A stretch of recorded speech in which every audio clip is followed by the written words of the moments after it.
हरे कृष्णा माता जी, हरे कृष्णा। कृष्णा हरे हरे कृष्ण माता जी। हरे कृष्ण हरे हरे कृष्ण। कृष्ण माता जी। हरे कृष्ण। हरे कृष्ण हरे कृष्ण। हरे कृष्ण हरे कृष्ण। हरे कृष्ण। हरे कृष्ण माता जी। ഹരേ കൃഷ്ണ. ആരെങ്കിലും ഒന്ന് നാമജപം സ്റ്റാർട്ട് ചെയ്തിരിക്കും. ഒരു 5 മിനിറ്റ്. ഹരേ കൃഷ്ണ.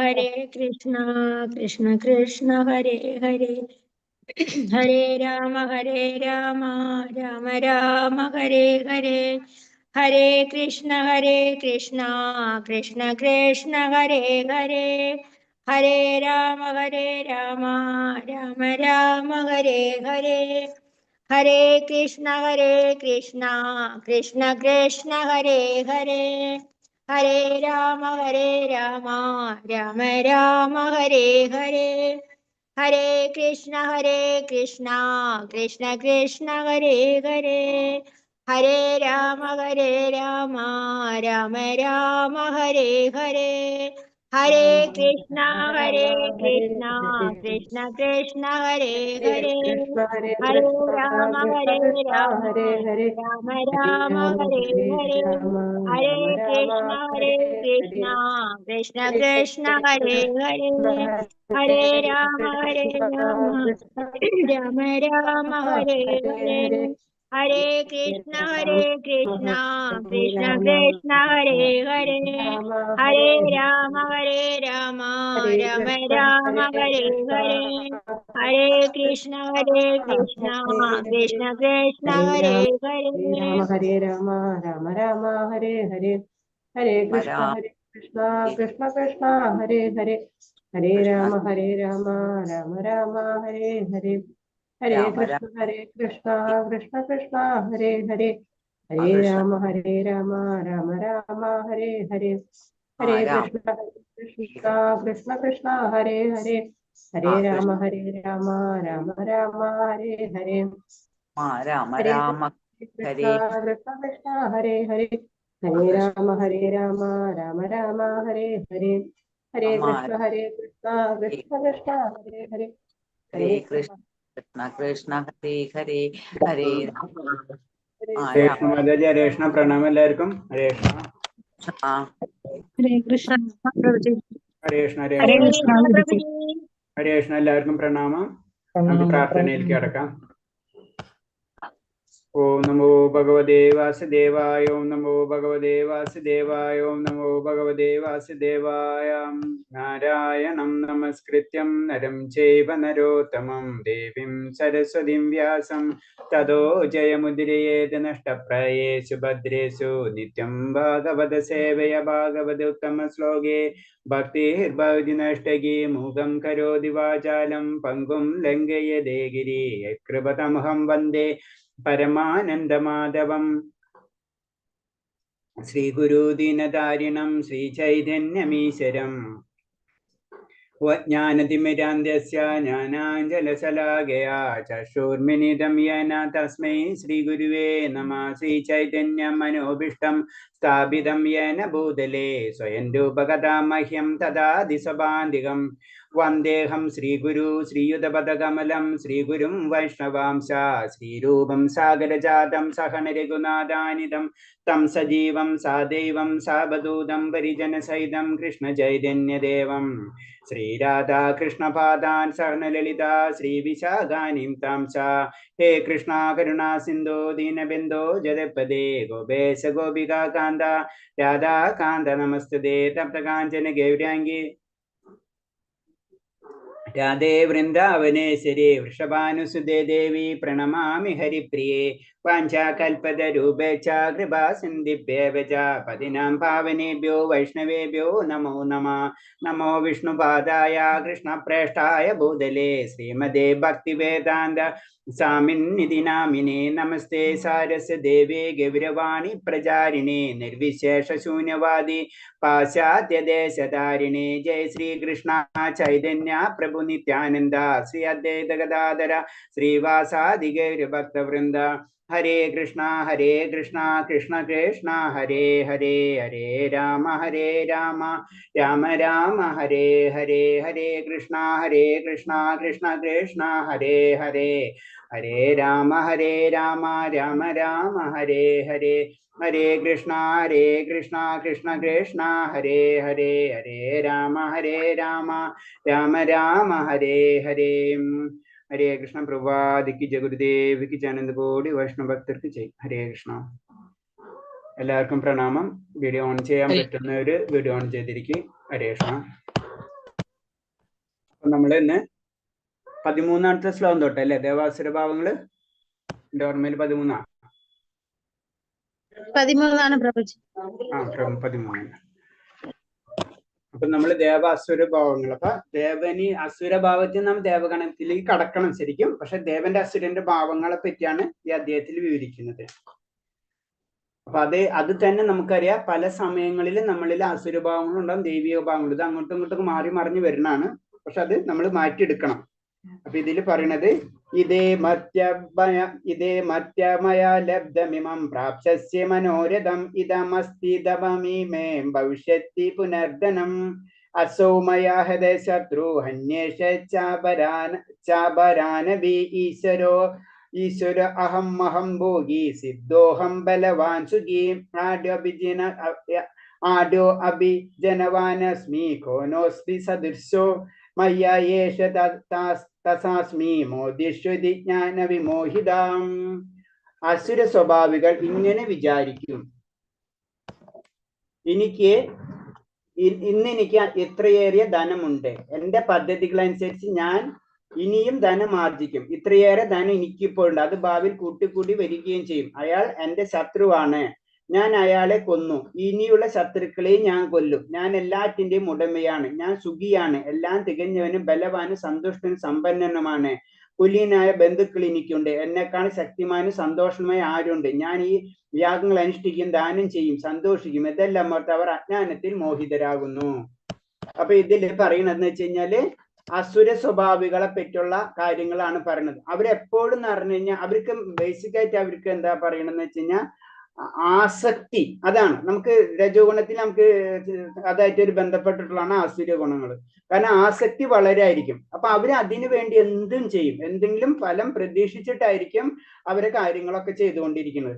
അതാണ് പറഞ്ഞത് എനിക്ക് ധനം ഉണ്ട്, പിന്നെ ധനം കൂട്ടാൻ ശ്രമിക്കും, എനിക്ക് ശത്രു ഉണ്ട്, ആ ശത്രുവിനെ ഞാൻ വധിക്കും, പിന്നെ ഞാൻ സന്തോഷവാനാണ്, പിന്നെ അതേപോലെ തന്നെ എനിക്ക് ബന്ധുമിത്രാദികളുണ്ട്, എന്റെ സുഹൃത്തുക്കളുണ്ട്. നമുക്ക് സിമ്പിളായിട്ട് ചിന്തിച്ചാൽ മതി. അതിന്റെ ഉദാഹരണം ദുര്യോധനെ ചിന്തിച്ചാൽ മതി, അല്ലെങ്കിൽ രാവണനെ ചിന്തിച്ചാൽ മതി. ഇതൊക്കെ നമുക്ക് പെട്ടെന്ന് പറഞ്ഞു കഴിഞ്ഞാൽ ആസുര സ്വഭാവികളെ വ്യക്തികളെ ക്യാരക്ടർ ശരിക്കും നമ്മളെ ഫേസിൽ വരും.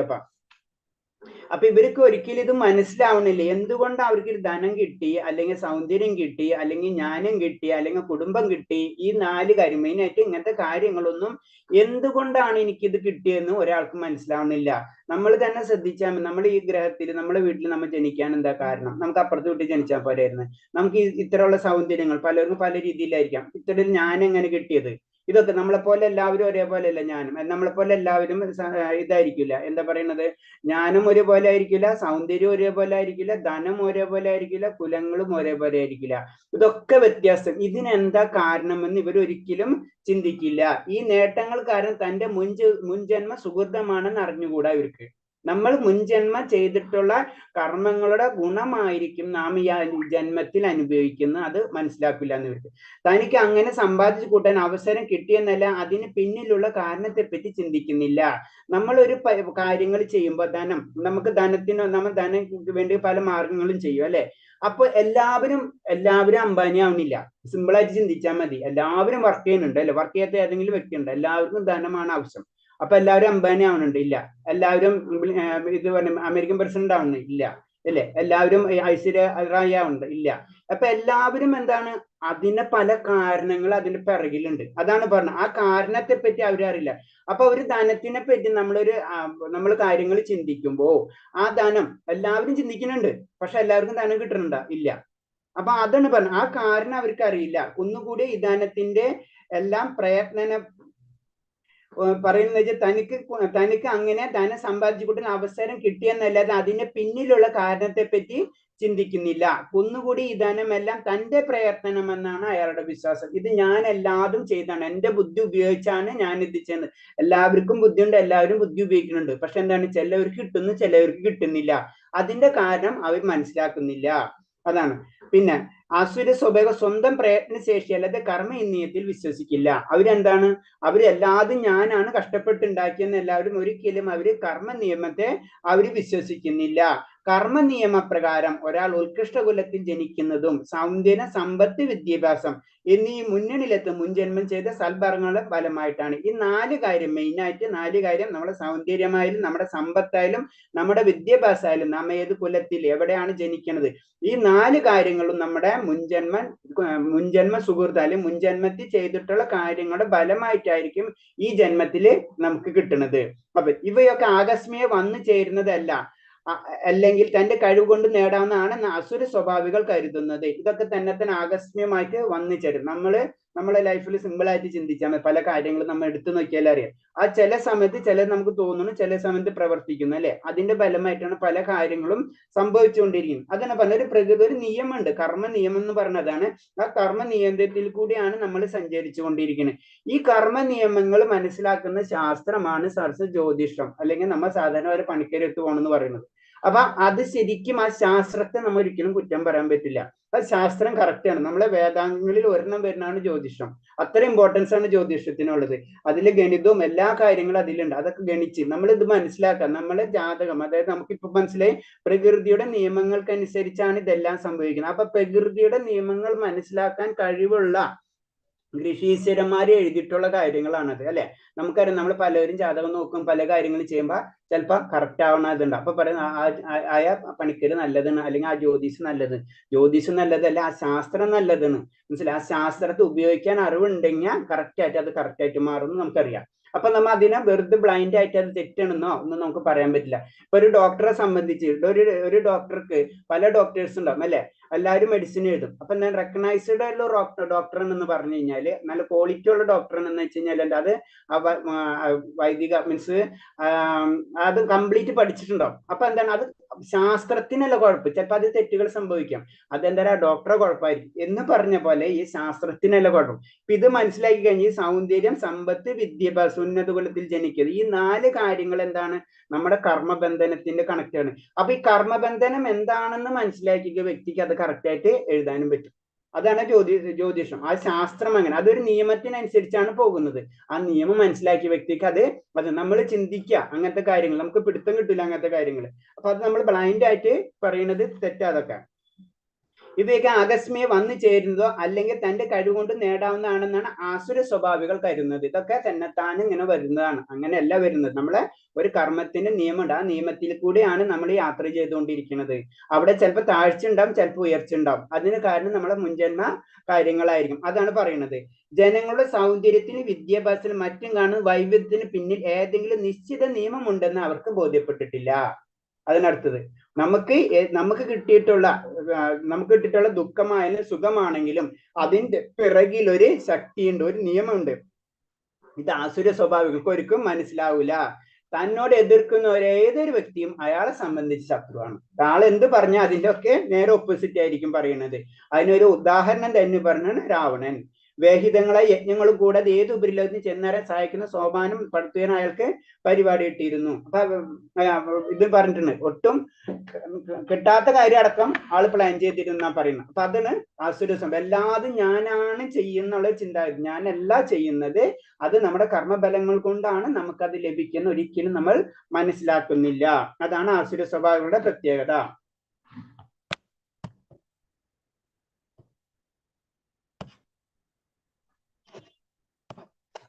അടുത്ത ശ്ലോകം. ആത്മസംവിധാസ്തം ദാനമാനമദാനിദായജ്ഞനാമയജ്ഞസ്തംബനോ വിധിപൂർവകം. നിഷേധികളും സ്വയം സംതൃപ്തരായി സമ്പത്ത്, ദുരഭിമാനം ഇവയിൽ മോഹിതരായി അഹങ്കാരത്തോടെ അവർ ചിലപ്പോൾ വൈദിക വിധങ്ങൾ അനുസരിക്കാതെ പേരിനെ ചില യജ്ഞങ്ങൾ അനുഷ്ഠിക്കാറുണ്ട്. അപ്പൊ ഇവരെ വേറെ ഒരു പ്രത്യേകത എന്ന് പറഞ്ഞത് കഴിഞ്ഞാൽ, ഇവർക്ക് ഇവര് അഹങ്കാരം, സമ്പത്ത്, വിവേക മോഹിത അഹങ്കാരം, ചിലപ്പോൾ വൈദ്യ വിധികൾ അനുസരിക്കാതെ തന്നെ പേരിന്. അപ്പൊ ഇവരെന്താണ്, ശരിക്കും ഇവരാണ് ചിന്താഗതി. നമുക്ക് ഹിരണ്യകശിപിന്റെ കഥ നോക്കിയാൽ അറിയാം, ഞാനാണ് ഈശ്വരൻ അല്ലെ. അപ്പൊ ഞാനായിരുന്നു ഈശ്വരൻ എന്ന് പറയുന്നതാണ് അവര് ചിന്താഗതി. അപ്പൊ അതിന് പേരിന് വേണ്ടി, മറ്റുള്ളവർക്ക് വേണ്ടി, അത് തന്നെ ആ വ്യക്തിക്ക് മറ്റുള്ളവർ പുകഴ്ത്തുന്നതിന് വേണ്ടിയിട്ടായിരിക്കും പല യജ്ഞങ്ങളും അവർ ചെയ്തുകൊണ്ടിരിക്കുക. അപ്പൊ ഇതിൽ പറഞ്ഞിട്ടുള്ളത്, ചിലപ്പോൾ പേരിന് വേണ്ടി മാത്രം ചില യജ്ഞങ്ങൾ അനുഷ്ഠിക്കാറുണ്ട്. പ്രാമാണിക ഗ്രന്ഥങ്ങൾ വിശ്വസിക്കുന്നവർ നിഷേധികൾ തന്നെ. അപ്പൊ എന്താ, ശരിക്കും പേരിന് വേണ്ടിയിട്ടല്ല, നമ്മളൊരു വൈദിക ഗ്രന്ഥങ്ങൾ അതനുസരിച്ച് നമ്മൾ പോകണം. അത് ചെയ്യാത്ത വ്യക്തികളെ ശരിക്കും ആസുര്യ സ്വഭാവമുള്ളവർ തന്നെയാണെന്ന് നമുക്ക് പറയാൻ പറ്റും. അതിന് ജസ്റ്റ് ഞാനൊരു ഇത് പറയുന്നതാണ്. ലാസ്റ്റ് ഭഗവാന്റെ ഒരു ശ്ലോകം ഉണ്ട് അല്ലെ, സർവധർമ്മ പരിത്യേജ. അപ്പൊ നമ്മൾ സിമ്പിൾ ആയിട്ട് ചിന്തിച്ചു കഴിഞ്ഞാൽ ഹിരണ്യകശിപു വധിക്കുന്നല്ലേ, ഹിരണ്യകശിപുവിനെ വധിക്കാൻ വരുന്ന ആരും ഭഗവാൻ വരണം അല്ലെ. അപ്പൊ ഭഗവാൻ വരുന്ന നരസിംഹാവതാരമായിട്ട് ഭഗവാൻ വരുന്ന സമയത്ത് ആക്ച്വലി ആ സമയത്ത് ആര്, നമ്മൾ പ്രഹ്ലാദ് മഹാരാജ ഇതെന്താ ചെയ്യുന്നത്, ഭഗവാനെ പൂജിച്ചു കൊണ്ടിരിക്കുകയാണ് അല്ലെ. ശരിക്കും വരുന്നത് എന്തിനാണ്, സ്വന്തം അച്ഛനെ വധിക്കാനാണ്. പക്ഷെ എന്താ, പ്രഹ്ലാദ് മഹാരാജ എന്താ ചെയ്യുന്നത്, ഭഗവാനെ ആരാധിക്കാൻ നിൽക്കാണ് ആ സമയത്ത്. അപ്പൊ അതാണ് നമ്മൾ അതിൽ നിന്നാണ് മനസ്സിലാക്കേണ്ടത്, എന്താണ്, സർവധർമ്മ പരിത്യേജ. അപ്പൊ ഒരു പുത്രനെ സംബന്ധിച്ച് ഒരു പിതാവിനെ സംരക്ഷിക്കുന്നത് അവന്റെ ധർമ്മമാണ്. മനസ്സിലായില്ലേ? അതാണ് ആ പോയിന്റിലേക്ക് പോകുന്നത്. സർവധർമ്മ പരിത്യേജ മാമേഹ ശരണം വ്രജ, അതാണ്. അതുപോലെ തന്നെ പല കഥകളും നമുക്കുണ്ട്. അപ്പൊ പറഞ്ഞു വന്നത് ഇത്രേ ഉള്ളൂ. കാരണം ഇവർക്ക് ഒരിക്കലും മനസ്സിലാവുന്നില്ല, അസുര സ്വഭാവികൾക്ക് ഒരിക്കലും മനസ്സിലാവുന്നില്ല തന്റെ ജീവിതം കിട്ടിയത് അത് മുൻജന്മ സുഹൃതം കൊണ്ടായിരിക്കാം എന്ന് മനസ്സിലാകുന്നില്ല, തെറ്റായാലും ശരിയാണെങ്കിലും. അപ്പൊ അവര് യജ്ഞങ്ങളൊക്കെ അനുഷ്ഠിക്കുന്ന എന്തിനാണ്, അതും ഒരു ഷോ തന്നെ ആയിരിക്കും, അല്ലാണ്ട് വേറെ അതിനൊരു കാര്യം ഉണ്ടാവും. അത് വെച്ചിട്ട് മറ്റുള്ളവർ എന്നെ ആരാധിക്കണം, അതിനു വേണ്ടി. ഇപ്പൊ നമ്മളെ രീതിയിൽ പല രീതിയിലുള്ള ദാനധർമ്മങ്ങൾ പലരും ചെയ്യുന്നത് കണ്ടിട്ടുണ്ടാവും അല്ലെ. അതായത് കൊടുക്കാൻ പിറകിൽ നിന്ന് ഫോട്ടോ എടുക്കാം, മനസ്സിലായി. അപ്പൊ അതിനു വേണ്ടി ചെയ്യുന്നതാണ് അത്. അപ്പൊ അതുകൊണ്ടൊന്നും ഒരു കാര്യമില്ല, അതൊക്കെ ആസുര സ്വഭാവമുള്ള വ്യക്തികളായിരിക്കും പറയുന്നത്. അടുത്തത്, അഹങ്കാരം ബലം തർപ്പം കാമക്രോധം ച സംശ്രിതാത് മമാത് പരമേ ദേഹേഷു പ്രതിഷ്ഠിന്ത വിസൂയക. ആസുരന്മാർ നിത്യഹങ്കാരം, ബലം, ഗർവം, കാമം, ക്രോധം ഇവയിൽ സമ്പ്രാന്തരായ തങ്ങളുടെ അന്യരുടെ ശരീരങ്ങൾ കുടികൊള്ളുന്ന പരമദിവ്യ പുരുഷനോട് ഈർഷാലുകളായി തീർന്ന് ശരിയായ ധർമ്മത്തെ പഴിക്കുന്നു. അപ്പൊ പറഞ്ഞു, ശരിയായ ധർമ്മം എന്ന് പറഞ്ഞത് ഭഗവന്തു സാക്ഷാൽ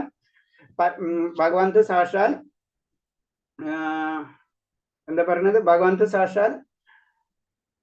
ഭഗവാൻ തന്നെയാണ് ധർമ്മം, അതാണ് അതിന്റെ മീനിങ്. അപ്പൊ പറഞ്ഞു വന്നത് ഇത്രേ ഉള്ളൂ, ആ ധർമ്മത്തെ പഴിക്കുകയാണ്. ഭഗവാൻ എന്ന് പറഞ്ഞത് ധർമ്മമാണ്. ആ ധർമ്മത്തെ പഴിക്കുകയാണ് ശരിക്കും ആസുര്യ ജന്മമുള്ള വ്യക്തികൾ ചെയ്യുന്നത്. അപ്പൊ അത് ചെയ്തു തുടങ്ങിക്കഴിഞ്ഞാൽ തീർച്ചയായിട്ടും അതിന്റെ ഫലം അവൻ അനുഭവിച്ചിരിക്കും. ഈശ്വരന്റെ അധീനസ്ഥത സത എതിർക്കുന്ന ആസുര സ്വഭാവം ധർമ്മശാസ്ത്രത്തിൽ വിശ്വസിക്കാറില്ല. അപ്പൊ ഈശ്വരനാണ് എല്ലാത്തിന്റെ സൃഷ്ടി എന്ന് അവരൊരിക്കലും അക്സെപ്റ്റ് ചെയ്യൂല.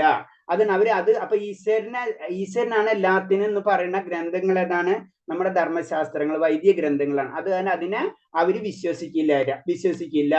ഈ ജീവിതം വരാൻ പോകുന്ന ജീവിതത്തിന് തയ്യാറെടുപ്പുകളാണെന്ന് അസുര സ്വഭാവികൾ അറിയില്ല. നമ്മുടെ ഈ ജീവിതം എന്ന് പറഞ്ഞാൽ അടുത്ത ജീവിതത്തിലേക്കുള്ള ഒരു യാത്രയാണ്. അപ്പൊ ഈ ജീവിതത്തിൽ ഈ ജന്മത്തിൽ ചെയ്യുന്ന കർമ്മഫലങ്ങളായിരിക്കും അടുത്ത ജന്മത്തിലേക്ക് നമ്മളെ കൊണ്ടുപോകുന്നത്. ഇത് ഇവരൊരിക്കലും മനസ്സിലാക്കിയാൽ തന്നെ ഇവര് അത് ചെയ്യിക്കില്ല. ഭഗവാന്റെ പരമാധികാരത്തെ അവഗണിക്കുന്നത് പോലും അജ്ഞരായ ഇക്കൂട്ടർക്ക് മടിയില്ല. അപ്പൊ ഭഗവാൻ ആണെന്ന് മനസ്സിലായി കഴിഞ്ഞാൽ തന്നെയും ഇവർ അക്സെപ്റ്റ് ചെയ്യില്ല. അതാണ് ഒരു പ്രത്യേകത.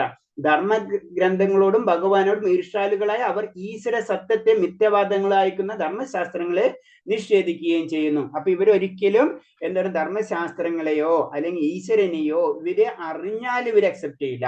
അതാണ് ഒരു പ്രത്യേകത. കാരണം ഞാനാണ് ഫൈനല്. അതിനെ നമുക്ക് പുരാണങ്ങൾ പറഞ്ഞ് എന്നെ ഭജിക്കാനാണ് അല്ലെ ഹിരണ്യകശിപു പറയുന്നത്. അപ്പൊ ഞാനാണ് ഭഗവാൻ, വേറൊരു ഭഗവാനെ ആള് അക്സെപ്റ്റ് ചെയ്യില്ല. അതാണ് ആസുര സ്വഭാവങ്ങളുടെ പ്രത്യേകത. ധർമ്മത്വ സാക്ഷാ ഭഗവത് പ്രണീതം, അതാ പറയുന്നത്. അതായത് ധർമ്മം എന്ന് പറയുന്നത് എന്താണ്, ഭഗവാനാണ്. ഇത് ഇവർ ഒരിക്കലും അക്സെപ്റ്റ് ചെയ്യില്ല. അതാണ് ആസുര സ്വഭാവികളുടെ പ്രത്യേകത. പിന്നെ അടുത്ത ശ്ലോകം, താനാഹം ദിശ്യന്ത ക്രൂരം സംസാരേഷു ധരാധമൻ ക്ഷിപ്പാമ്യജസ്രസുഭാൻ അസുരേഷ യോനിഷു ഈർഷ്യാലുകളായ ദുർബുദ്ധികളായ ഈ മനുഷ്യ അധമന്മാരെ ഭൗതിക ജീവിതത്തിലെ സാഗരത്തിൽ അസുരയോനികളിൽ തന്നെ ഞാൻ വീണ്ടും വീണ്ടും ജനിപ്പിക്കുന്നു. അപ്പൊ ഇങ്ങനെ നമ്മൾ അങ്ങോട്ട് പോയി കഴിഞ്ഞാൽ, ആസുര സ്വഭാവത്തിലേക്ക് നമ്മൾ പോയി കഴിഞ്ഞാൽ നമ്മൾ വീണ്ടും വീണ്ടും താഴത്തേക്ക് പോകാനാണ് സാധ്യത. ആസുര ജന്മങ്ങളിലേക്ക് പോകാനാണ് നമ്മൾ സാധാരണ. കാരണം അത് നമ്മൾ സിമ്പിൾ ആയിട്ട് ഭൗതികമായിട്ട് ചിന്തിച്ച് പറഞ്ഞല്ലേ അറിയാം അല്ലെ. ഒന്നും ഇപ്പൊ സിമ്പിൾ ആയിട്ട് പറയാം, ഒരു ജയിൽ പുള്ളി, ഒരു എന്തെങ്കിലും കുറ്റത്തിന് ജയിൽ പുള്ളിനെ പിടിച്ചു കഴിഞ്ഞാൽ, ജയിലിലിട്ട് കഴിഞ്ഞാൽ ആ വ്യക്തിയുടെ ജീവിതം കൂടുതൽ താഴത്തേക്ക് പോകാനുള്ള സാധ്യതയാണ് കൂടുതൽ അല്ലെ. എന്ന് പറഞ്ഞ പോലെ ആസുര ഗുണമുള്ള വ്യക്തികൾ അവർ ഈ ജന്മത്തിൽ ചെയ്തുകൊണ്ടിരുന്നു കഴിഞ്ഞാൽ വീണ്ടും വീണ്ടും താഴത്തേക്കുള്ള ജന്മത്തിലേക്കായിരിക്കും അവര് പോകുന്നത്. ഒരു ജീവൻ ഏത് ശരീരത്തിൽ ഉൾപ്പെടുന്നത് ഭഗവത് ഇച്ഛയെ ആശ്രയിച്ചിരിക്കുമെന്ന് ഈ ശ്ലോകം സ്പഷ്ടമാക്കുന്നു. അപ്പൊ ഭഗവാൻ വിചാരിക്കുന്നിടത്താണ് നമ്മൾ പോകാം. ആസുര സ്വഭാവിക പരംപ്രമുഖന്റെ പരമാധികാരത്തെ അംഗീകരിക്കാതിരിക്കാം. ഇപ്പൊ നമുക്ക് വേണമെങ്കിൽ ഇപ്പൊ കാരണം നമുക്കൊരു സ്വാതന്ത്ര്യം ഭഗവാൻ തന്നിട്ടുണ്ട്. അത് വെച്ചിട്ട് നമുക്ക് ഇപ്പൊ വേണമെങ്കിൽ ഭഗവാന്റെ പരമാധികാരത്തെ അംഗീകരിക്കാതിരിക്കാം. തന്നിഷ്ടം പോലെ പ്രവർത്തിക്കുകയും ചെയ്യാം. നമുക്കൊരു പ്രശ്നം, നമ്മൾ ഇഷ്ടത്തിന് പ്രവർത്തിക്കാം. എന്നാൽ അടുത്ത ജന്മം എന്തെന്ന് തീരുമാനിക്കേണ്ടത് അയാളല്ല. അതാണ് ഗ്യാരണ്ടി. എനിക്ക് ഈ ജന്മം കിട്ടി, എനിക്ക് സ്വാതന്ത്ര്യം ഉണ്ട്, ആ സ്വാതന്ത്ര്യത്തിൽ എനിക്ക് പ്രവർത്തിക്കാം. ആ സമയത്ത് ഭഗവാനെ നമ്മൾക്ക് അംഗീകരിക്കാതിരിക്കാം. അതിനുള്ള ഫുള്ള് സ്വാതന്ത്ര്യം നമ്മളുണ്ട്. പക്ഷെ എന്താണ്, അടുത്ത ജന്മം എന്ന് പറഞ്ഞത് ആള് ചിന്തിക്കണ പോലെ ആയിരിക്കില്ല. അപ്പൊ വ്യക്തിഗത ആത്മാവിനെ വ്യക്തിഗത ജീവാത്മാവ് മരണശേഷം ഒരു മാതാവിന്റെ ഗർഭാശയത്തിൽ പ്രവേശിക്കപ്പെടുമെന്നും അവിടെ വെച്ച് പരമോന്ന ശക്തിയുടെ മേൽനോട്ടൽ പ്രത്യേകമായ ഒരു ശരീരം കൈക്കൊള്ളുമെന്നും ശ്രീ ഭാഗവതം മൂന്നാം സ്കന്ധത്തിൽ പറയുന്നുണ്ട്. അപ്പൊ പറയണെന്ന് വെച്ച് കഴിഞ്ഞാൽ നമ്മൾ എന്താണ്, നമുക്കറിയാം പുനർജന്മം ഉണ്ടാവുന്ന അറിയാം. അപ്പൊ പുനർജന്മത്തില് നമ്മൾ എന്താണ്, നമ്മൾ ചെയ്ത കർമ്മങ്ങൾക്ക് അനുസരിച്ചായിരിക്കും നമുക്ക് അടുത്ത ജന്മം നമുക്ക് ലഭിക്കുന്നത്. ഈ ആസുര സ്വഭാവങ്ങൾ വീണ്ടും വീണ്ടും രാക്ഷസീയ ഗർഭങ്ങളിൽപ്പെട്ട് ഈർഷ്യാലുകളായ നാരാധന്മാരായി പിറക്കുവെന്നു. അപ്പൊ അവരെന്താണ്, വീണ്ടും ആസുര ജന്മങ്ങളിലേക്ക് തന്നെയായിരിക്കും അവർ താന്നുപോയിക്കൊണ്ടിരിക്കുക. അടുത്ത ശ്ലോകം. ആസിരം യോനിമാപന്ന മൂഢ ജന്മനി ജന്മനി മാമ പ്രാപ്യൈവ കൗന്ദേയ തതോ യാന്തീതമം ഗതിം. ഹേ കുന്തിപുത്ര, ആസുര ജീവഗണങ്ങളിൽ അനേകം തവണ ജന്മമെടുത്തതിന് ശേഷം ഇത്രക്കാൽ ഒരിക്കലും എൻ്റെ അടുത്ത് എത്തുകയില്ല. ക്രമേണ അധികം നീചമായ തലങ്ങളിലേക്ക് താഴ്ന്നു പോകുന്നു. അതാണ് പ്രശ്നം. കാരണം ആസുര്യത്തിലേക്ക് പോയി കഴിഞ്ഞാൽ വീണ്ടും ഭഗവാനിലേക്ക് എത്താനുള്ള സാധ്യത കുറഞ്ഞുകൊണ്ടിരിക്കുകയാണ്. വീണ്ടും വീണ്ടും താഴ്ന്നുകൊണ്ടിരിക്കുകയാണ്.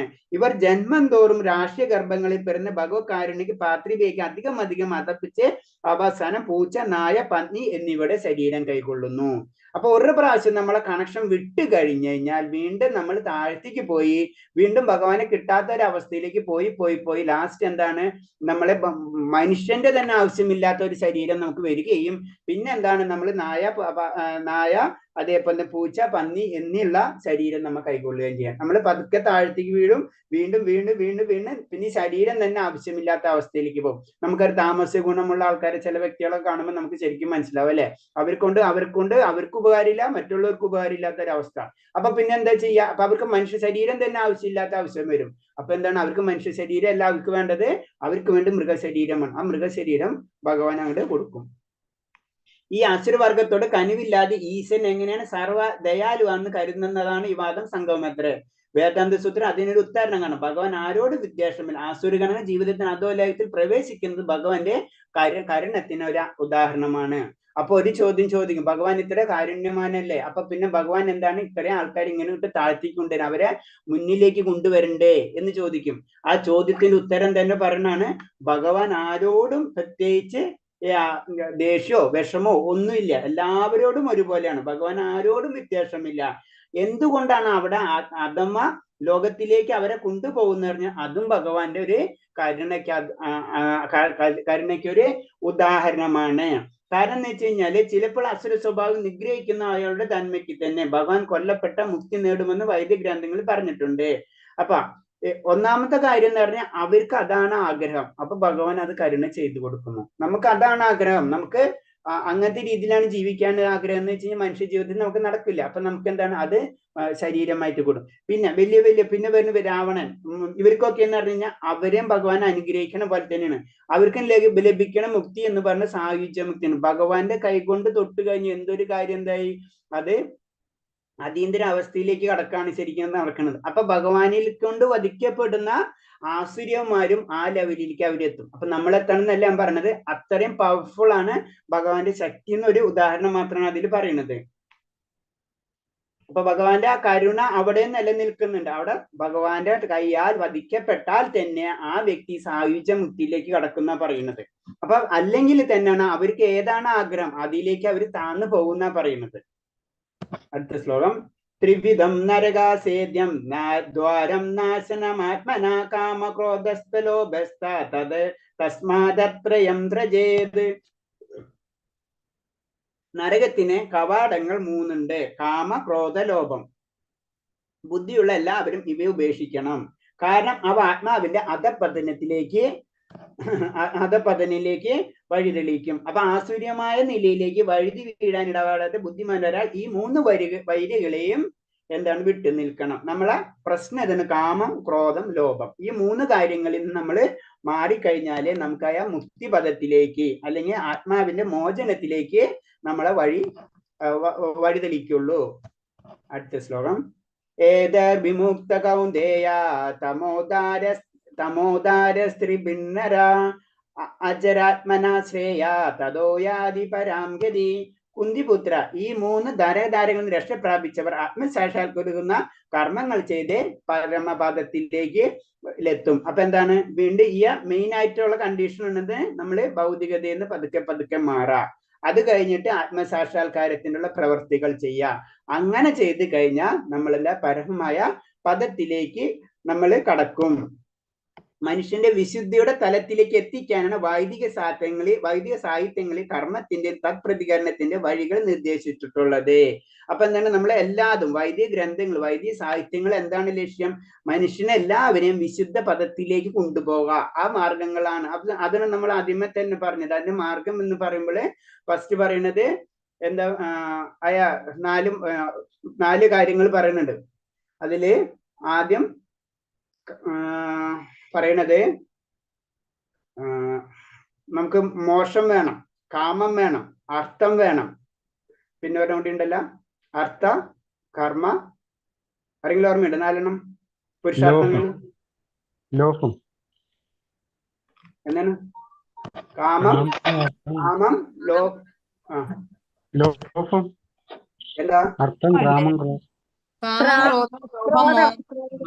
എന്താ പറഞ്ഞ മോഹമല്ലേ? മോഹം, ലോഭം. കാമക്രോധ മോഹ ലോഭം. കാമക്രോധ ലോഭം, മോഹം. അല്ല അത് ഇപ്പൊ പറഞ്ഞത്. ഞാൻ പറഞ്ഞത് പുരുഷാർത്ഥങ്ങള്. കാമം, ക്രോധം, ലോഭം, മോഹമല്ലേ?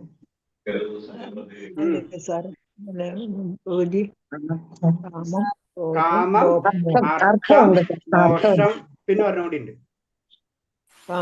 കാമക്രോധം.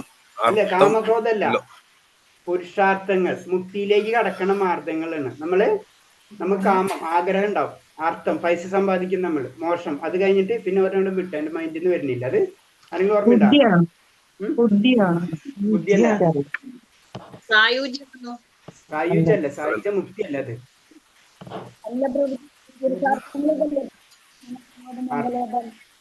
കാമ മോക്ഷ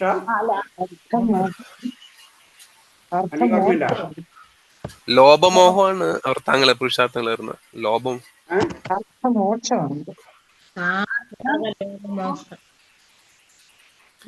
കാമക്രോധ ലോഭമോഹം അല്ല മോശം ഉണ്ട് ലാസ്റ്റ്. അങ്ങനെ വേട് പെട്ടെന്ന് അതിന്റെ ഇത് വരുന്നില്ല. അർത്ഥ കാമ പറയാം.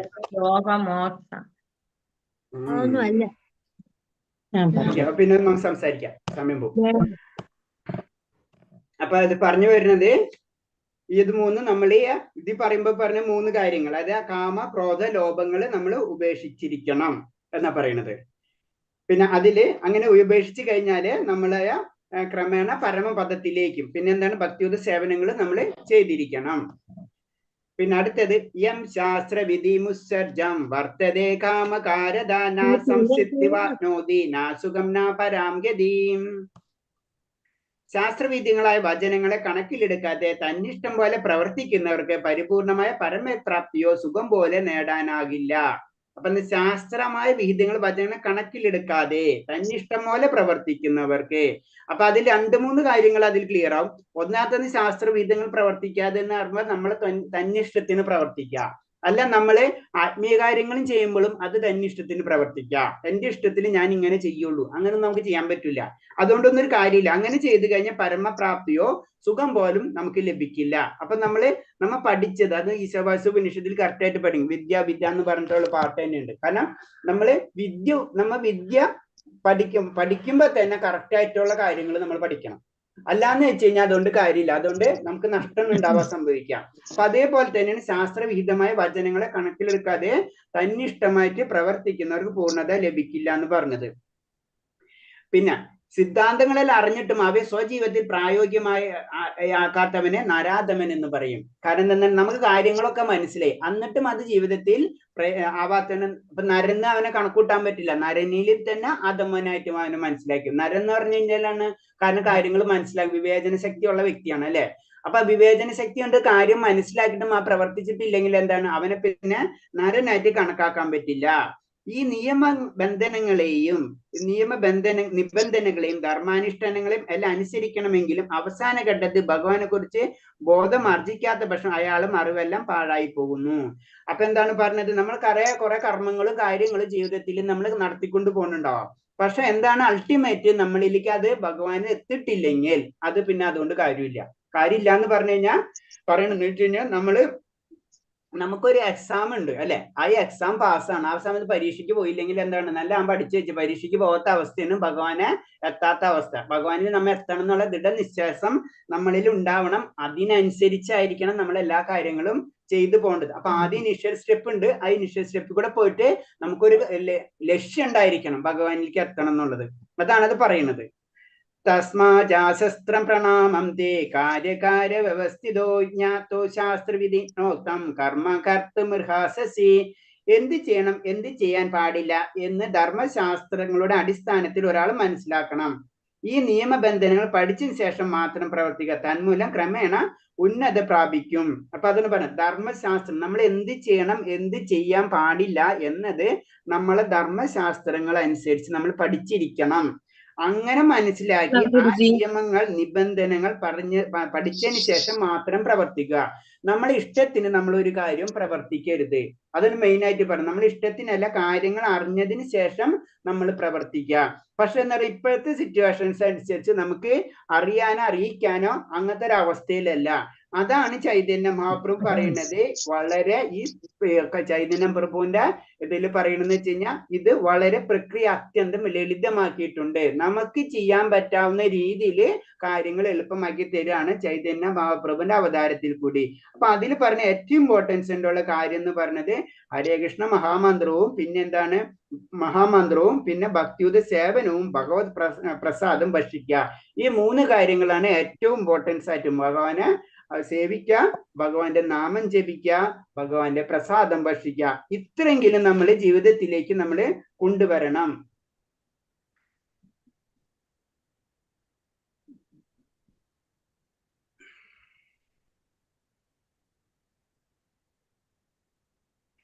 ഓക്കെ, ധർമ്മ അർത്ഥം കാമ മോക്ഷം എന്നാണ്.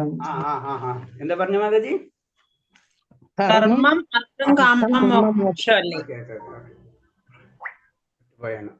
ശരി. അപ്പൊ ഈ അധ്യായം കഴിഞ്ഞ് നമുക്കൊന്ന് റിപ്പീറ്റ് ചെയ്യാം. നമ്മൾ 13 തൊട്ട് അല്ല തുടങ്ങിയത്. 13 തൊട്ട് 15 വരെയുള്ളതെന്ന് വെച്ച് കഴിഞ്ഞാൽ ഒരു ആസുരന്റെ സ്വഭാവത്തെ പറ്റിയാണ് പറയുന്നത്.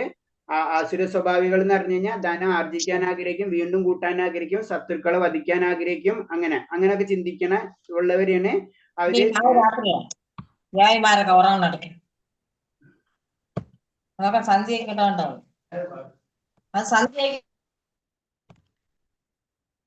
അപ്പൊ അങ്ങനെയുള്ള വ്യക്തികളാണ് അസുരന്മാരെന്ന് പറയുന്നത്. അവർക്ക് ഒരിക്കലും അവർക്ക് അറിയുന്നില്ല നമ്മൾ നമുക്ക് എല്ലാത്തിന്റെ ഒരു കാരണം സൗന്ദര്യമായാലും സമ്പത്തായാലും വിദ്യാഭ്യാസം ആണെങ്കിലും അതേപോലെ തന്നെ നമ്മൾ ഏത് കുലത്തിൽ ജനിക്കുക എന്നുള്ളത് അതൊക്കെ നമ്മൾ എഴുതി വെച്ചിട്ടുള്ള കാര്യങ്ങളാണ്. കഴിഞ്ഞ ജന്മത്തിന്റെ ഒരു കർമ്മബലത്തിന്റെ അനുഭവമായിരിക്കും നമുക്ക് ഈ ജന്മത്തിൽ കിട്ടുന്നത്. ഇത് ഇവർക്ക് ഒരിക്കലും മനസ്സിലാവില്ല എന്നാ പറയുന്നത്. പിന്നെ ബാക്കിയുള്ള ഒരേ തന്നെ അസുരന്മാരുള്ള പല കാര്യങ്ങളെ പറ്റി. അപ്പൊ അസുര ഗുണത്തിലേക്ക് പോയി കഴിഞ്ഞാൽ വീണ്ടും വീണ്ടും ആസുര്യമായ താഴത്തേക്കാണ് നമ്മൾ പോയിക്കൊണ്ടിരിക്കുക എന്നാ പറയുന്നത്. അപ്പൊ അധികമായി നീചമായ തലങ്ങളിലേക്ക് താഴ്ത്തപ്പെടുന്നു എന്ന് പറയുന്നത്. പിന്നെ നമ്മൾ ചെയ്യേണ്ട നരകത്തിൽ നിന്ന് 3 കവാടങ്ങൾ കാമക്രോധ ലോഭം ഇത് നമ്മൾ ഉപേക്ഷിക്കണം. അങ്ങനെ ഉപേക്ഷിച്ചതിന് ശേഷം ആത്മസാക്ഷാത്കാരത്തിന് വേണ്ടി പ്രവർത്തിക്കുന്ന കർമ്മങ്ങൾ ചെയ്തു കഴിഞ്ഞ് നമ്മൾ പരമമായ പദത്തിലേക്ക് നമ്മൾ എത്തിച്ചേരും.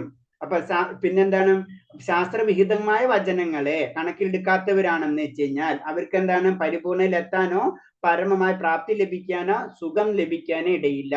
അപ്പൊ നമ്മൾ ശാസ്ത്രവചനങ്ങളെയാണ് നമ്മൾ മുൻകിട്ടേണ്ടത്. നമ്മൾ ഓരോരുത്തർ പറയുന്ന രീതിയല്ല നമ്മൾ ചെയ്യേണ്ടത്. നമ്മൾ എല്ലാത്തിനും റെഫറൻസ് ഉണ്ടാവണം. ഇന്നതിന്ന് ഇന്നത് എടുത്തു.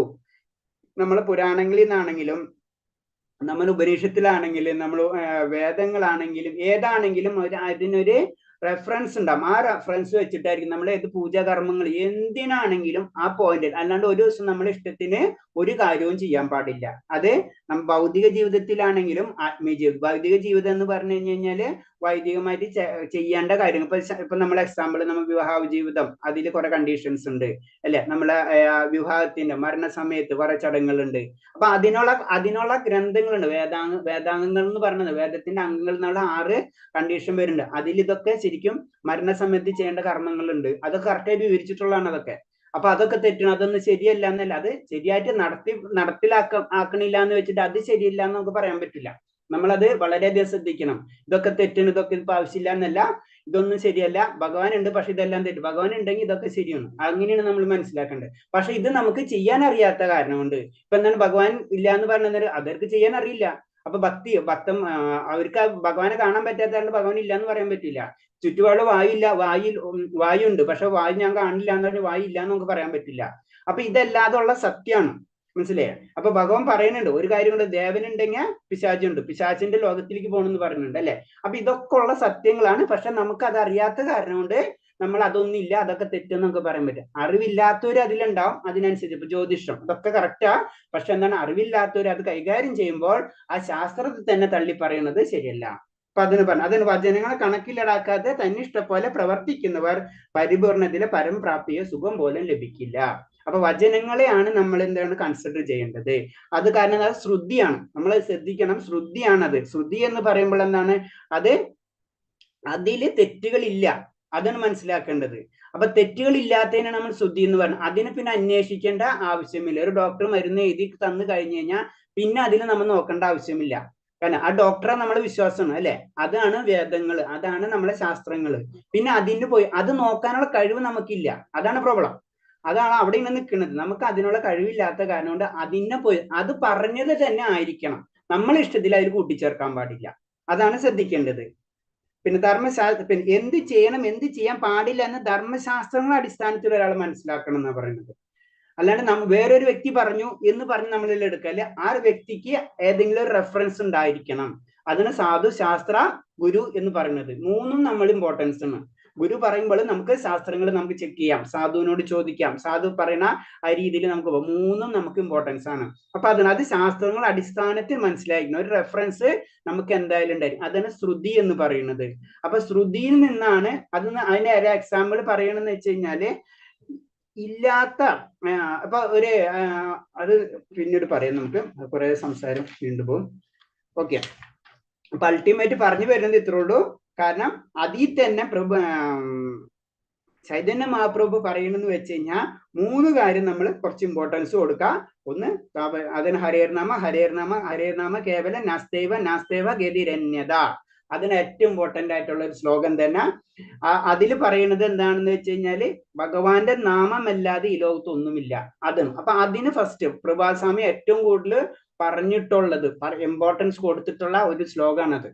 കാരണം ശ്വേതോശേത ഉപനിഷത്താണ് തോന്നുന്നത് എനിക്ക്. അതിലുള്ള ഉപനിഷത്തിലുള്ള ഒരു ശ്ലോകമാണത്.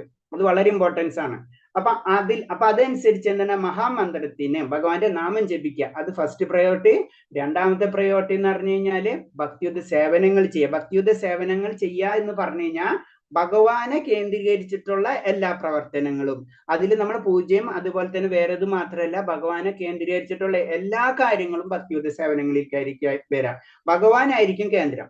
അതാണ് നമ്മൾ ഭഗവാനായിട്ട് കേന്ദ്രീകരിച്ചിട്ടുള്ള പ്രവർത്തനങ്ങൾ എല്ലാതും ഭക്തിയുദ്ധ സേവനങ്ങളായിരിക്കും. അപ്പൊ അതാണ് നമ്മൾ പറയുന്നത്, പല കാര്യങ്ങളും നമ്മൾ സപ്പോർട്ട് ചെയ്യണം, അങ്ങനെ ചെയ്യണം, അഡ്മിനിസ്ട്രേഷൻ, അതൊക്കെ പറയണത് എന്തൊക്കെ ചെയ്യുന്നുണ്ടോ അതെല്ലാതും ഭക്തിയുദ്ധ സേവനം. അതും ഭഗവാനും തമ്മിൽ വ്യത്യാസമില്ല. ഭക്തിയുദ്ധ സേവനവും ഭഗവാനും തമ്മിൽ വ്യത്യാസമില്ല. മൂന്നാമത്തെ കാര്യം ഭഗവത് പ്രസാദം. ഭഗവത് പ്രസാദം എന്ന് പറഞ്ഞത് എല്ലാതും ഇൻഡയറക്റ്റ് ആയിട്ട് നമുക്ക് എല്ലാതും മനസ്സിലാക്കാം. ഭഗവത് പ്രസാദം, നമ്മൾ കഴിക്കുന്ന ഭക്ഷണമാണെങ്കിലും ഭഗവത് പ്രസാദമായി, നമ്മൾ ഉപയോഗിക്കുന്ന ഡ്രസ്സുകളാണെങ്കിലും ഭഗവാന് സമർപ്പിച്ചിട്ട് നമ്മൾ ഉപയോഗിക്കുക.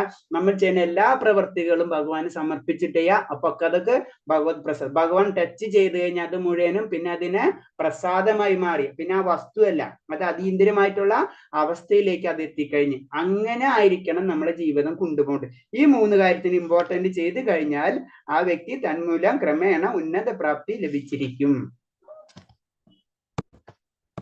ഹരേഷ്ണ, ഇത്തരം പറഞ്ഞതിൽ എന്തെങ്കിലും സംശയം ഉണ്ടെങ്കിൽ ചോദിക്കാം.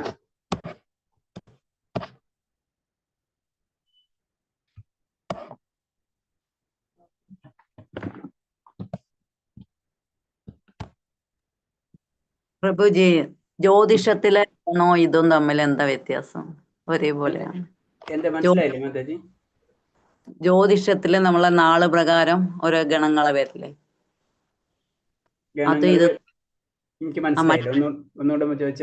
ജ്യോതിഷ ഗണങ്ങൾ എന്ന് പറയുമ്പോ മനുഷ്യഗണം, ദേവഗണം, അസുരഗണം, അതും ഇതും തമ്മില് ഒരേപോലെയാണോ?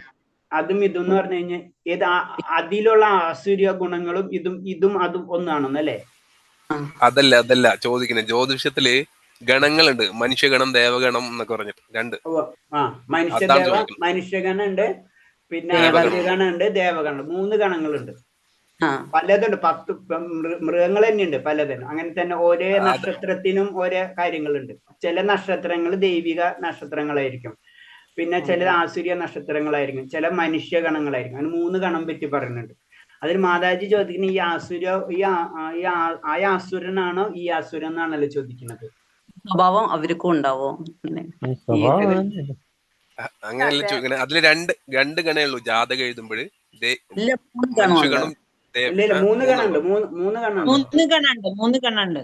3 ഗണുണ്ട്. മനുഷ്യഗണുണ്ട്, ദൈവിക ഗണുണ്ട്, ആസുര്യ ഗണുണ്ട്. അപ്പൊ അതിൽ ജാതകം നോക്കുമ്പോ നമ്മള് മനുഷ്യനും തമ്മിൽ പറ്റുള്ളൂ, അല്ലെങ്കിൽ ആസുരനും ദേവനും അസുരനും നമ്മളുടെ ഗണങ്ങൾ സെറ്റ് ആവില്ല. അങ്ങനെ 10 ഇത് പറയില്ലേ, 10 പൊരുത്തം അല്ലേ? 10 പൊരുത്തം നോക്കിയിട്ട് 5 പൊരുത്തെങ്കിലും വേണമെന്ന് പറയും നമ്മള്. അപ്പൊ അല്ലെങ്കിൽ 4 പൊരുത്തം, അങ്ങനെ ഒരു കണക്കുണ്ടായിനൊക്കെ. അപ്പൊ ചില പൊരുത്തങ്ങൾ വളരെ ഇമ്പോർട്ടൻസ് ഉണ്ട്. അങ്ങനെ അസുരഗണത്തിലുള്ളവർക്ക് അസുരഭാവം വരുമോന്നാണ്? ആസുരഭാവമുള്ളവർക്ക് എന്ന് പറഞ്ഞു കഴിഞ്ഞാൽ അത് പാർഷ്യലി ശരിയാണ്, മുഴുവനും ശരിയല്ല. അത് പാർഷ്യലി ശരി എന്ന് പറഞ്ഞത് ഇതും അതും കുറെ ഇതെന്ന് പറഞ്ഞാൽ ജനറൽ ആയിട്ടുള്ള ഒരു കാര്യമാണ്. അതെന്ന് പറഞ്ഞാൽ ഓരോരുത്തരെ ഓരോ ഗണങ്ങളിൽ ഓരോന്ന് തിരിച്ചെടുത്തിട്ടുള്ളതാണ്.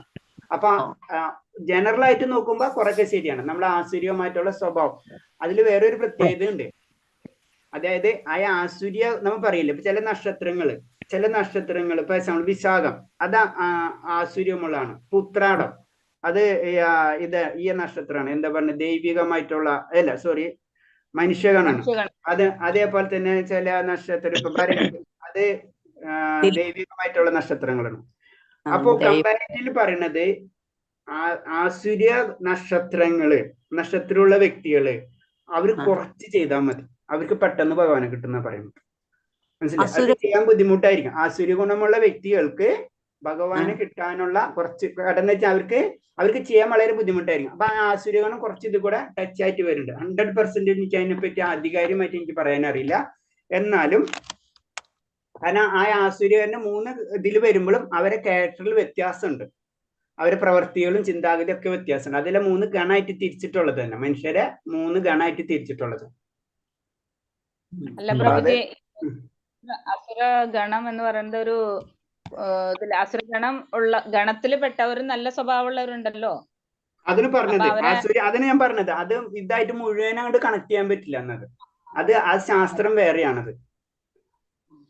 അതിൽ നിരീശ്വരവാദികൾ തന്നെ ഉണ്ടല്ലോ ദേവഗണത്തിലുള്ളവര്. അത് ഞാൻ പറഞ്ഞത്, അത് അങ്ങനല്ല, അങ്ങനെ നമുക്ക് പറയാൻ പറ്റില്ല. നിരീശ്വരവാദികൾ ദേവഗുണത്തിൽ എന്നുള്ള അതൊരു ജനറൽ ഒരു കാറ്റഗറി മാത്രമാണ് അതിൽ വരുന്നത്. അപ്പൊ അതിൽ നിരീശ്വരവാദികൾ അപ്പൊ അങ്ങനെ വെച്ചാൽ അമേരിക്കയിൽ ഇംഗ്ലണ്ടിലുള്ളവരൊക്കെ മുഴുവനും വേറെ ആയിരിക്കുമല്ല. പക്ഷെ എന്നാലും ജനറൽ ആയിട്ട് ഒരു ക്ലാസിഫിക്കേഷൻ, 4 ക്യാരക്ടറിൽ ഇപ്പൊ നമ്മൾ പറഞ്ഞില്ലേ 4 ഇതായിട്ട് തിരിച്ചിട്ടുള്ളത് വർണ്ണാശ്രമ കർമ്മങ്ങളിൽ. അപ്പൊ 4 ക്യാരക്ടർ ഉണ്ടാവും. അപ്പൊ ബ്രാഹ്മണര്, ക്ഷത്രിയര്, വൈശ്യര്, ശൂദ്രര്, മനുഷ്യരിലുള്ള ഒരു ക്യാരക്ടറാണ്. ചിലർക്ക് എല്ലാവരും ഹെൽപ്പ് ചെയ്യാനുള്ള ഒരു ക്യാരക്ടർ ഉണ്ടാവും എന്ന് പറഞ്ഞ പോലെ തന്നെ ജനറൽ ആയിട്ട് വീണ്ടും 3ആയിട്ട് തിരിച്ചിരിക്കുകയാണ്. അതുപോലെ തന്നെ മൃഗങ്ങളെ തിരിച്ചിട്ടുണ്ട് പല രീതിയിൽ. ഇത് ഇവർക്ക് ഈ ക്യാരക്ടർ ആയിരിക്കാം, ജനറൽ ആയിട്ട് ഒരു ഡിവിഷനാണ്. അതും ഇതായിട്ട് എനിക്ക് അതിനെപ്പറ്റി അറിയില്ല. ഞാൻ വേണമെങ്കിൽ ചോദിച്ചിട്ട് പറഞ്ഞുതരാം. ഹരേ കൃഷ്ണ. ഹരേ കൃഷ്ണ. ഹരേ വേറെ എന്തെങ്കിലും ചോദ്യം? ഹരേ കൃഷ്ണ. പ്രഭുജി, എല്ലാം ഭഗവാന് സമർപ്പിക്കുന്നതെന്ന് പറഞ്ഞാൽ അത് നമ്മളിപ്പം വസ്ത്രമാണെങ്കിലും പുഷ്പാദം എങ്ങനെ അത് വെക്കണ്ടേന്നുള്ളത് നമുക്ക് അറിഞ്ഞുകൂടാ. അല്ല, ഞാൻ പറയണെന്ന് വെച്ചാൽ ഇപ്പൊ നമ്മൾ ജനറൽ ആയിട്ട് നമ്മൾ ചെയ്യേണ്ടത്, നമുക്ക് എന്ത് കിട്ടിയാലും നമ്മുടെ പണ്ടേ തൊട്ടുള്ള ഒരു സ്വഭാവമല്ല, എന്ത് കിട്ടിയാലും ഭഗവാനെ കൊണ്ട് വെച്ചിട്ട് നമ്മൾ ഉപയോഗിക്കുക എന്നുള്ളത്. അത് തന്നെ ചെയ്യാം നമ്മൾ. ഇപ്പൊ നമുക്കൊരു ഡ്രസ്സ് കിട്ടിയാലും നമ്മൾ ഭഗവാന് കൊടുക്കുക. അതായത് ഭഗവാന് എന്തുണ്ടെങ്കിലും ഭഗവാന് കൊടുക്കാന്നുള്ള ഒരു ശീലം നമ്മളുടെ ഉള്ളിൽ ഉണ്ടാക്കിയെടുക്കാം. അതാണ് അതിന്റെ ഒരു ബേസിക് ആയിട്ടുള്ള കാര്യം. എന്ത് കിട്ടിയാലും ഭഗവാനുള്ളതാണ്, ഭഗവാന് കൊടുത്തിട്ടോ ഞാൻ ഉപയോഗിക്കുള്ളൂ. നമ്മളെല്ലാ പ്രവൃത്തികളും, എല്ലാ ചിന്താഗതിയും, എല്ലാ വസ്തുക്കളും, ഒരു തൊഴിൽ തുടങ്ങിയാലും അതന്നെ എന്ത് ചെയ്യണമെങ്കിലും ഹരേ കൃഷ്ണ എന്ന് പറഞ്ഞിട്ട് നമ്മൾ തുടങ്ങുള്ളൂ. അവര് ഇപ്പൊ ചില ആൾക്കാര് ഉള്ളിൽ ദേഷ്യം വന്നാലും കൃഷ്ണ എന്ന് വിളിക്കുള്ളൂ, മനസ്സിലായില്ലേ? അപ്പോഴും ഭഗവാനെ വിളിക്കാന്നുള്ള ചിന്താഗതി ആയിരിക്കുന്നു, മനസ്സിലായില്ലേ? ആ ലെവലിലേക്ക് നമ്മള് വളരെ ദേഷ്യം വരുമ്പോ കൃഷ്ണ എന്ന് ഉറക്കെ വിളിക്കും, മനസ്സിലായില്ലേ? ആ ലെവലിലേക്ക് പതുക്കെ പതുക്കെ നമ്മള് മാറണം. അപ്പം പിന്നെ പ്രഭുജി, നമുക്ക് പൂജാമുറി അടച്ചതിന് ശേഷം ഒരു കാര്യം കിട്ടിയെങ്കിൽ നമ്മൾ ഓടിച്ചെന്ന് തുറന്നിട്ട് പിന്നെ കൊണ്ടു കൊടുക്കാൻ ഇല്ല, അങ്ങനെ ചെയ്യാൻ പാടില്ല. കാരണം പൂജയുടെ ടൈം നമ്മൾ ഇപ്പൊ കാലത്ത് സമ്മതിച്ചിട്ടുണ്ടെങ്കിൽ ആ സമയത്ത് ആ കാലത്ത് അത് അവിടെ ചെയ്യാം. അല്ലാണ്ട് നമ്മള് അങ്ങനെ ചെയ്യാൻ പാടില്ല. എപ്പോഴും പൂജാ റൂമിൽ അടയ്ക്കുക അങ്ങനെ ചെയ്യാൻ പാടില്ല. ഒരു പർട്ടിക്കുലർ ടൈം നമ്മൾ സെറ്റ് ചെയ്തിട്ടുണ്ടെങ്കിൽ ആ സമയത്ത് തന്നെ പൂജാ കാര്യങ്ങൾ ചെയ്യുക, അത് കഴിഞ്ഞ് അടയ്ക്കുക. പിന്നെ നമുക്ക് ചെയ്യുമ്പോൾ എപ്പോഴും വെച്ച് ചെയ്യാം. ഒന്നും പറ്റിയില്ലെങ്കിൽ പ്രാർത്ഥിച്ചിട്ട് നമ്മൾ എടുക്കാം. അല്ലാണ്ട് പൂജാ റൂം എപ്പോഴും നമ്മൾ ഇത് ചെയ്യാൻ പാടില്ല, എപ്പോഴും ഓപ്പൺ. അതും ചെയ്യുന്ന സമയത്ത് അഥവാ പിന്നെ നമ്മൾ കണ്ടിട്ടില്ല, അമ്പലം ക്ഷേത്രങ്ങൾ തുറക്കുമ്പോൾ മണി അടിച്ചിട്ടാണ് തുറക്കുക അല്ലെ? അവർ ഉറങ്ങണം, അവരെ കണ്ണു തുറപ്പിച്ചിട്ട് അവരെ എണിപ്പിച്ചിട്ട് അങ്ങനെ ഒരു ഇതാണ്. ശരിക്കും നമ്മളെ പോലെ തന്നെ അങ്ങനത്തെ നമ്മളല്ല, നമ്മളേലും ഇമ്പോർട്ടൻസ് ആയിട്ടുള്ള അതേപോലെ തന്നെ നമ്മൾ പെരുമാറും. ഭഗവാനോട് ഇരിക്കുകയാണ്. അപ്പൊ നമ്മളെ മൈൻഡിൽ എങ്ങനെയായിരിക്കും അതേപോലെ. അപ്പൊ ഡിസ്റ്റർബ് ചെയ്യരുത്. അതെന്ന് പറഞ്ഞു ഭക്തി. അത് നമ്മൾ അടുത്ത ലെവലാകുമ്പോൾ നിങ്ങൾ 4 മാലെങ്കിലും ജപിക്കണം എന്ന് പറയുന്നത് അതാണ്. എന്നാലും ഇതൊക്കെ പറയുമ്പോൾ കുറച്ച് ഒരു സീരിയസ് കിട്ടുള്ളൂ, അല്ലെങ്കിൽ അത്ര അങ്ങോട്ട് കിട്ടൂല. അതിന് 4 അടുത്ത ലെവല് വരുമ്പോ 4 ജപിച്ചിരിക്കണം, എന്നാലും അടുത്ത ലെവലിലേക്ക് എൻട്രി ഉള്ളൂ. എല്ലാവരും 4 ജപം സ്റ്റാർട്ട് ചെയ്താ? 4 ജപം എന്നിട്ട് അടുത്ത ക്വാളിഫിക്കേഷൻ, അടുത്ത എൻട്രി പോയിന്റ് അതാണ്. 4 പ്രാവശ്യം ജപിച്ചിരിക്കണം. അപ്പൊ ഇങ്ങനത്തെ കാര്യങ്ങളൊക്കെ പറയുമ്പോ അത് കുറച്ചും കൂടെ ആ ലെവലിലേക്ക് നമുക്ക് ഉയരണമെങ്കിൽ 4 പ്രാവശ്യങ്ങളിൽ ജപിച്ച്, 4 അല്ല 16 പറയുന്നത്. പിന്നെ അമ്പലത്തിൽ നിന്ന് പ്രഭു കുറച്ച് ഇഷ്ടപ്രഭു കുറച്ച് സിമ്പിൾ ആണ്, അത് പറഞ്ഞത് കുഴപ്പമില്ല, 4 പ്രാവശ്യം ജപിച്ചാലും കുഴപ്പമില്ല, എൻട്രി ചെയ്തോളാൻ പറഞ്ഞിട്ടുണ്ട്. വേറെ എന്തെങ്കിലും സംശയം? അന്നേരം നമുക്ക് പ്രാർത്ഥിക്കാൻ അല്ല വേറെ നാമങ്ങളൊന്നും ജപിക്കാൻ സമയം കിട്ടത്തില്ലല്ലോ പ്രഭുജി. എപ്പ? രാവിലെ ഇങ്ങനെ മാല ജപിച്ചോണ്ടിരിക്കാനല്ല, മാല ജപിച്ചാല് കുഴപ്പമില്ല. അപ്പൊ ഇപ്രാവശ്യം സമയം കിട്ടില്ല, ഭഗവാൻ അടുത്ത ജന്മം തരും. അപ്പോഴും നമുക്ക് സമയം കിട്ടില്ല, പിന്നത്തെ ജന്മം തരും. അതല്ലേ ഭഗവാൻ പറയുന്നത്. പെട്ടെന്ന് വിളിക്കുന്നില്ല നമ്മളെ. നാമങ്ങള് ജപിക്കണ്ടായോ? നാമങ്ങള് ഞാൻ നാമം മാത്രമേ ചെല്ലുന്നുള്ളൂ, ഹരേ കൃഷ്ണ. നമ്മള് ഹരേ കൃഷ്ണ മന്ത്രം മാത്രം നമ്മൾ ജപിച്ചാൽ മതി. അല്ല നമുക്കിപ്പോ നമ്മളെ ശീലങ്ങൾ അതാണെങ്കിൽ നമ്മൾ അതും കൂടി ചെയ്യാം. പക്ഷെ നമ്മൾ ഹരേ കൃഷ്ണ മന്ത്രം ജപിച്ചിരിക്കാം, മന്ത്രങ്ങൾ ചൊല്ലി. അപ്പൊ അത് നമുക്ക് പെട്ടെന്ന് മാറ്റാൻ പറ്റാത്ത കാരണം കൊണ്ട് നമ്മൾക്ക് നമ്മളെ മനസ്സിനൊരു സമാധാനത്തിന് വേണ്ടി ആ മന്ത്രങ്ങളിൽ ചെല്ലാം. പക്ഷെ മഹാമന്ത്രം നമ്മൾ എന്തായാലും ചെല്ലണം. നമ്മൾ ഇത്രയും മനസ്സിലാക്കി കഴിഞ്ഞാൽ അത് ചെയ്യണം. മിനിമം 2 മണിക്കൂർ എടുക്കും. സഹസ്രനാമങ്ങളൊക്കെ ചെല്ലുന്നുണ്ടായിരുന്നു, മറന്നു പോകത്തില്ലയോ പ്രഭുജി? എന്താ മറന്നു ഈ പോകും. സഹസ്രനാമങ്ങളൊക്കെ ചൊല്ലുന്നുണ്ടായിരുന്നു, അന്നേരം അത് ചൊല്ലിയില്ലെങ്കിൽ മറന്നു പോകത്തില്ലയോ? അതിന് പറഞ്ഞ 1000 സഹസ്രനാമങ്ങൾക്ക് തുല്യമാണ് ഭഗവാന്റെ രാമ എന്നുള്ളൊരു ശബ്ദം. 3 രാമ എന്നുള്ളൊരു ശബ്ദത്തിന് തുല്യമാണ് ഭഗവാന്റെ കൃഷ്ണ എന്നുള്ളൊരു ശബ്ദം. അപ്പൊ നമ്മൾ എത്ര സഹസ്രനാമങ്ങൾ ചൊല്ലണം രാമ എന്നുള്ള ശബ്ദത്തിലേക്ക് എത്തണം? അത്ര ഇമ്പോർട്ടൻസ് ഉണ്ട് മഹാമന്ത്രം. അത്രയും നമുക്ക് സിംപ്ലിഫൈ ചെയ്ത് തന്നിരിക്കുകയാണ് മന്ത്രം. ചില കുട്ടികൾക്ക് ചില കാര്യങ്ങൾ വളരെ സിംപ്ലിഫൈ ചെയ്ത് കൊടുക്കണ പോലെ നമുക്ക് അങ്ങനെ തന്നിട്ടുള്ളതാണ്. അപ്പൊ അത് തെറ്റൊന്നല്ല, അതിനേലും കൂടി ഫലം നമുക്ക് വളരെ സിമ്പിൾ ആയിട്ട് നമുക്ക് കിട്ടും. അതാണ് അതിന്റെ പ്രത്യേകം. അപ്പൊ അത് ചെയ്ത് ശീലിച്ചിട്ടുണ്ടെങ്കിൽ അത് കുഴപ്പമില്ല, ചെയ്യാം. പക്ഷെ ഇത് ചെയ്യാൻ ശ്രമിക്കുക. ചെയ്യുന്നുണ്ട് 4 പ്രാവശ്യം ജപിക്കുക. അങ്ങനെ 16ലേക്ക് എത്ത രണ്ട് ചില്ലാൻ മണിക്കൂർ എന്തായാലും വരും. അത് മൊത്തത്തിൽ ഇതിന് വൈകിട്ടായിട്ട് സമയം ഇതിന് കൂടുതൽ സമയങ്ങൾ ഇതിനങ്ങ് പോകുന്നുണ്ട്. അതുകൊണ്ടാ നമ്മ പറഞ്ഞു വരുന്നത് ലാസ്റ്റ് നമ്മളെ ലൈഫ് എൻഡ് ആകുമ്പോ മുഴുവനും ഇതിലേക്ക് പോണം, എന്നാലേ നമുക്ക് ആ സ്മരണ ഉണ്ടാവുന്നല്ലേ പറയുന്നത്. നമ്മൾ പരിശ്രമിക്കുക. അപ്പൊ ഈ ജന്മം തീർത്തില്ലെങ്കിൽ അടുത്ത ജന്മത്തിൽ തീർക്കാനുള്ള കൂടുതൽ സൗകര്യങ്ങൾ നമുക്ക് കിട്ടും. അങ്ങനത്തെ ഒരു ഇതിലായിരിക്കും നമ്മൾ ചെന്നപ്പെടാം. അപ്പൊ വലിയ വലിയ ആചാര്യന്മാര് അവരെങ്ങനെ ചിന്തിക്കുന്നത്? അവർക്ക് അത് മാത്രമേ ഉള്ളൂ. ഞാൻ പറഞ്ഞില്ല, നമ്മളെ ശിക്ഷാഗുരു എന്ന് പറഞ്ഞ പുള്ളിക്കാരൻ കംപ്ലീറ്റ് ഇതില്ലല്ലേ. അപ്പൊ അങ്ങനെയുള്ള ചാൻസുകൾ നമുക്ക് ഈ ജന്മത്തിൽ അടുത്ത ജന്മത്തിൽ കിട്ടും, നമുക്ക് പ്രതീക്ഷിക്കാം. പക്ഷെ ഈ ഇനി കൊറേ ജന്മങ്ങൾ ഉണ്ടാവൂലേ? പിന്നെ നമ്മള് സത്വഗുണത്തിന്റെ 1% കാണുള്ളൂ, ബാക്കി രജോഗുണം. അപ്പൊ നമുക്ക് പെട്ടെന്ന് നമുക്ക് എത്തില്ല. പക്ഷെ നമുക്ക് മാർഗം മനസ്സിലായതുകൊണ്ട് പതുക്കെ നമ്മൾ ട്രാക്ക് കിട്ടിയിട്ടുണ്ട്. ആ ട്രാക്കിൽ കൂടെ പതുക്കെ പോവാം. ഇറങ്ങിപ്പോരും. ട്രെയിനിൽ കയറിയിരിക്കുക, ട്രെയിനിൽ നിന്ന് ഇറങ്ങരുതെന്നാ പറയാ. ശരീരം നശിച്ചാലും ആത്മാവ് നിലനിൽക്കുന്നല്ലേ പറയുന്നത്? അപ്പൊ ജന്തുക്കളെ കൊന്നാലും കുഴപ്പമില്ലല്ലോ. ജന്തുക്കളെ കൊന്നാലും കുഴപ്പമില്ലല്ലോ. ഭഗവാൻ നമുക്ക് സ്വാതന്ത്ര്യം ഇപ്പൊ ഇത്രയും നമ്മൾ പഠിച്ചെന്താണ്? ഇപ്പൊ തന്നെ പറഞ്ഞ കാര്യം എന്താണ്? നമുക്ക് എന്ത് ചെയ്യാൻ ഭഗവാനെ തന്നെ എതിർക്കാനുള്ള പവർ നമുക്കുണ്ട്, ഒരു കുഴപ്പമില്ല. പക്ഷെ അടുത്ത ശരീരം നിശ്ചയിക്കുന്നത് ഞാനല്ല, മനസ്സിലായേ? അത് ഭഗവാനായിരിക്കും എന്ന് മാത്രം മനസ്സിലാക്കാം. നമ്മ ജന്തുവിനെ കൊല്ല, ആളെ കൊല്ല, എന്ത് വേണമെങ്കിലും ചെയ്യാം. അപ്പൊ നമ്മുടെ കർമ്മത്തിന്റെ ചെയിൻ ബ്ലോക്ക് ആവും. നമ്മൾ ഒരിക്കലും അവസാനിക്കൂലല്ലോ നമ്മൾ കർമ്മഫലം. ആ ചെയിൻ അതാണ് പറഞ്ഞ ആ കർമ്മഫലം അവസാനിപ്പിക്കാൻ ഭഗവാന് മാത്രമേ കഴിയുള്ളൂ. നമ്മളെ കർമ്മഫലങ്ങളെ കരിയിച്ച് കളയ്ക്കാനുള്ള, ഭസ്മീകരിക്കാനുള്ള പവർ ഭഗവാനുള്ളൂ. അതിന് സർവധർമ്മ പരിത്യജ. അതിന് എക്സാമ്പിൾ ഇപ്പൊ ഞാൻ പറഞ്ഞല്ലോ, ഉദാഹരണം ഹിരണ്യകശിപിനെ വധിക്കാൻ വേണ്ടി ഭഗവാൻ ഇറങ്ങി വരികയാണ്. അപ്പൊ ഒരു പുത്രന്റെ ഡ്യൂട്ടി എന്താണ് ശരിക്കും? പുത്രന്റെ ഡ്യൂട്ടി എന്താണ്? പിതാവിനെ രക്ഷിക്കാന്നാണ്, അല്ലേ? പിതാവിനെ രക്ഷിക്കാന്നുള്ള ഒരു പുത്രന്റെ ഡ്യൂട്ടിയാണ്. പക്ഷെ ആ സമയത്ത് പ്രഹ്ലാദ് മഹാരാജ് എന്താ ചെയ്തത്? വധിക്കാൻ വന്ന വ്യക്തിനെ മാല കൊടുക്കണം, അല്ലെ? മാലിടാൻ പോകുന്നു. അപ്പൊ അവിടെ തെറ്റല്ലേ? സാധാരണ നിയമം ധാർമ്മികമായിട്ട് നമ്മളിപ്പോ ഇതൊക്കെ പോട്ടെ, നമ്മൾ ഭൗതികമായിട്ടല്ല, വൈദിക ലെവലനുസരിച്ചും തെറ്റണല്ല, അല്ലേ? ഒരു പുത്രൻ മുന്നിൽ പിതാവ് വധിക്കപ്പെടാന്ന് പറഞ്ഞു കഴിഞ്ഞാല് അതാണ് പറഞ്ഞത്. അതാണ് സർവധർമ്മം എന്ന് പറഞ്ഞത്. ധർമ്മം എന്താണത്? ധർമ്മം എന്ന് പറഞ്ഞത് സ്വന്തം പിതാവിനെ രക്ഷിക്കുക എന്നുള്ളത് പുത്രന്റെ ധർമ്മമാണ്. ആ ധർമ്മത്തെ ആയാലും നീ പരിത്യജിക്ക, മനസ്സിലേ? നമ്മൾ പോയിന്റ് വളരെയധികം ശ്രദ്ധിക്കണം. ആ ധർമ്മത്തെ ആയാലും, അതിന് സർവധർമ്മ പരിത്യജ എന്ന് പറയുന്നത്, മനസ്സിലേ?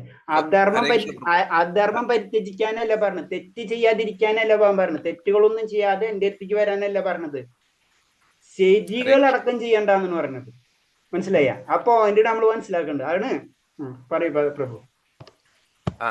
നാരായണ എന്ന് സ്മരിച്ചോണ്ടല്ലേ അവർക്ക് മോക്ഷം കിട്ടിയേ? ഹിരണ്യകശിപുവിനായാലും ശിശുപാലനായാലും. ആരാണ് സ്മരിച്ചെന്ന് പറഞ്ഞു കഴിഞ്ഞാൽ അവര് സ്മരിച്ചത് ഭഗവാൻ അവരെ വധിക്കും എന്ന രീതിയിലാണ്. അതാണ് അവരെ സ്മരണ, മനസ്സിലായ? അപ്പൊ ഭഗവാൻ അവരെ വധിച്ചു. അതിന് നമ്മൾ എങ്ങനെയാണ് ഭഗവാനെ പ്രാപിക്കണം, അതേപോലെ ഭഗവാൻ ഇങ്ങോട്ട് വരുന്നു പറഞ്ഞത് അതാണ്. പിന്നെ ഭഗവാന്റെ കൈ കൊണ്ട് മരിച്ചാലും മോക്ഷം കിട്ടും. നമ്മള് അങ്ങനെ വിചാരിച്ചു, ഭഗവാൻ അങ്ങനെ വിചാരിച്ചാൽ നമുക്ക് മോശം കിട്ടും. ഭഗവാൻ തൊട്ട് കഴിഞ്ഞാൽ നമുക്ക് മോശം. പക്ഷെ ഭഗവാൻ എല്ലാരും തൊടൂല്ല, ഹരേ കൃഷ്ണ. പ്രഭുജി നമുക്കിപ്പോ രാമായണത്തിൽ പുല്യവാലായ്മയൊക്കെ ഉള്ളപ്പോ വിളക്ക് കത്തിക്കാൻ പറ്റില്ലല്ലോ 16 ദിവസം കത്തിക്കണം. അങ്ങനെയൊക്കെ. നമ്മുടെ കർമ്മങ്ങൾക്ക് ഇല്ല, കത്തിക്കണമല്ലോ. നമുക്ക് നാമം ജപിക്കാലോ. ആ ഒന്നും വിളക്ക് കത്തിക്കല്ലോ. നാമം ജപിക്കാനാണ് പറയുന്നത്. ബേസിക് ആയിട്ട് നമ്മള് ബാക്കിയുള്ള കാര്യങ്ങൾ ചെയ്യാൻ പറ്റാത്ത സമയത്ത് നമ്മൾ ചെയ്യണ്ട. പക്ഷെ നാമം ജപിക്കുന്നതുകൊണ്ട് കുഴപ്പമില്ല, നമുക്ക് കറക്റ്റായിട്ട് നാമം ജപിച്ചുകൊണ്ടിരിക്കാം. അതാണ് നമ്മൾ പുള്ളിയെ പാലായ്മ ഉള്ളപ്പോ വിളക്ക് കത്തിക്കാമല്ലോ. അല്ല, വിളക്ക് നമ്മൾ ഇപ്പോഴത്തെ എങ്ങനെയാണ് ആയ സിറ്റുവേഷൻ അനുസരിച്ച് നമുക്ക് ചെയ്തു പോകുന്നത് കുഴപ്പമില്ല. നമുക്ക് ചെയ്യാൻ പറ്റുമെങ്കിൽ ചെയ്യണ്ട, ചെയ്യാൻ പറ്റുമെങ്കിൽ ചെയ്യാം. വിളക്ക് പൂജാമുറി തുറക്കില്ലല്ലോ. അന്നേരം വിളക്ക് കത്തിക്കൂലോ പ്രഭുജി? ഞാൻ പറഞ്ഞ ഏറ്റവും ഇമ്പോർട്ടൻസ് എന്ന് പറയുന്നത് നാമജപാണ്. വിളക്കൊക്കെ എന്ന് പറഞ്ഞാൽ അതിനുള്ള സപ്പോർട്ടിങ് ആയിട്ടുള്ള കാര്യങ്ങളാണ്. എത്രയും ചെയ്യാൻ പറ്റുന്ന കാര്യങ്ങൾ ചെയ്യാന്നല്ലാണ്ട് ഇതൊക്കെ ചെയ്തിട്ട് നാമം ജപിക്കാണ്ടിരുന്ന ഞാൻ കാര്യമില്ലാണ്. വിളക്കൊക്കെ ഒരു പ്രതീകം. വിളക്ക് പ്രതീകമാണ്. മീൻസ് നമ്മളെ ഒക്കെ അതിലേക്ക് അടുപ്പിക്കുന്ന കാര്യങ്ങളാണ് എല്ലാതും. ഭഗവാന്റെ രൂപമാണെങ്കിലും ഭഗവാന്റെ ലീലകളാണെങ്കിലും ഭഗവാന്റെ കഥകളാണെങ്കിലും ഒക്കെ ഭഗവാനിലേക്ക് അടുപ്പിക്കുന്ന കാര്യങ്ങളാണ്. നാമം എന്ന് പറയുമ്പോ അത് ഭഗവാൻ തന്നെയാണ്. അതാണ് മനസ്സിലാക്കേണ്ടത്.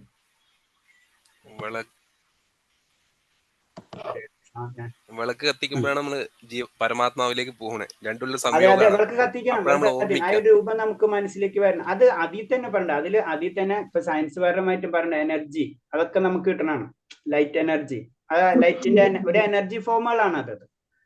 അതുപോലെ തന്നെ സൗണ്ട് എനർജി, ഇതൊക്കെ എനർജി ഫോമുകളാണ്. അത് ആ ലെവലിൽ ചിന്തിക്കുമ്പോ സയൻസ് പരമായി ചിന്തിക്കുമ്പോ അത് വേറെ. നമ്മുടെ മ്യൂസിക് അതൊരു എനർജിയാ, മനസ്സിലായോ?